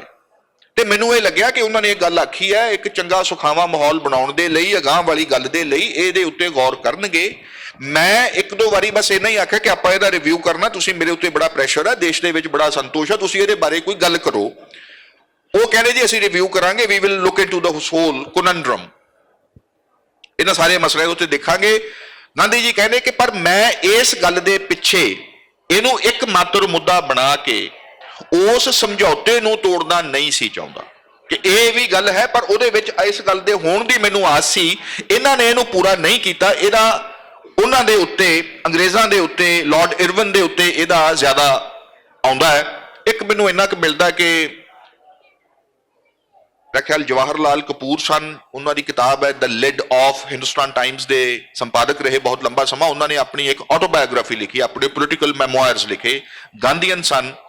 ਉਹ ਇਹ ਕਹਿੰਦੇ ਨੇ ਕਿ ਜਦੋਂ ਉਹਨਾਂ ਨੂੰ ਫਾਂਸੀ ਲੱਗੀ, ਇਸ ਦੀ ਖਬਰ ਆਈ, ਮੈਂ ਮਹਾਤਮਾ ਗਾਂਧੀ ਦੇ ਨਾਲ, ਅਸੀਂ ਪਤਾ ਨਹੀਂ ਹਿੰਦੁਸਤਾਨ ਦੇ ਕਿਹੜੇ ਕੋਨੇ ਸਾਂ, ਮੇਰੇ ਵਿਸਰ ਗਿਆ ਥੋੜਾ ਮੈਨੂੰ, ਕਿ ਮਹਾਤਮਾ ਗਾਂਧੀ ਬਹੁਤ ਉਦਾਸ ਹੋ ਗਏ,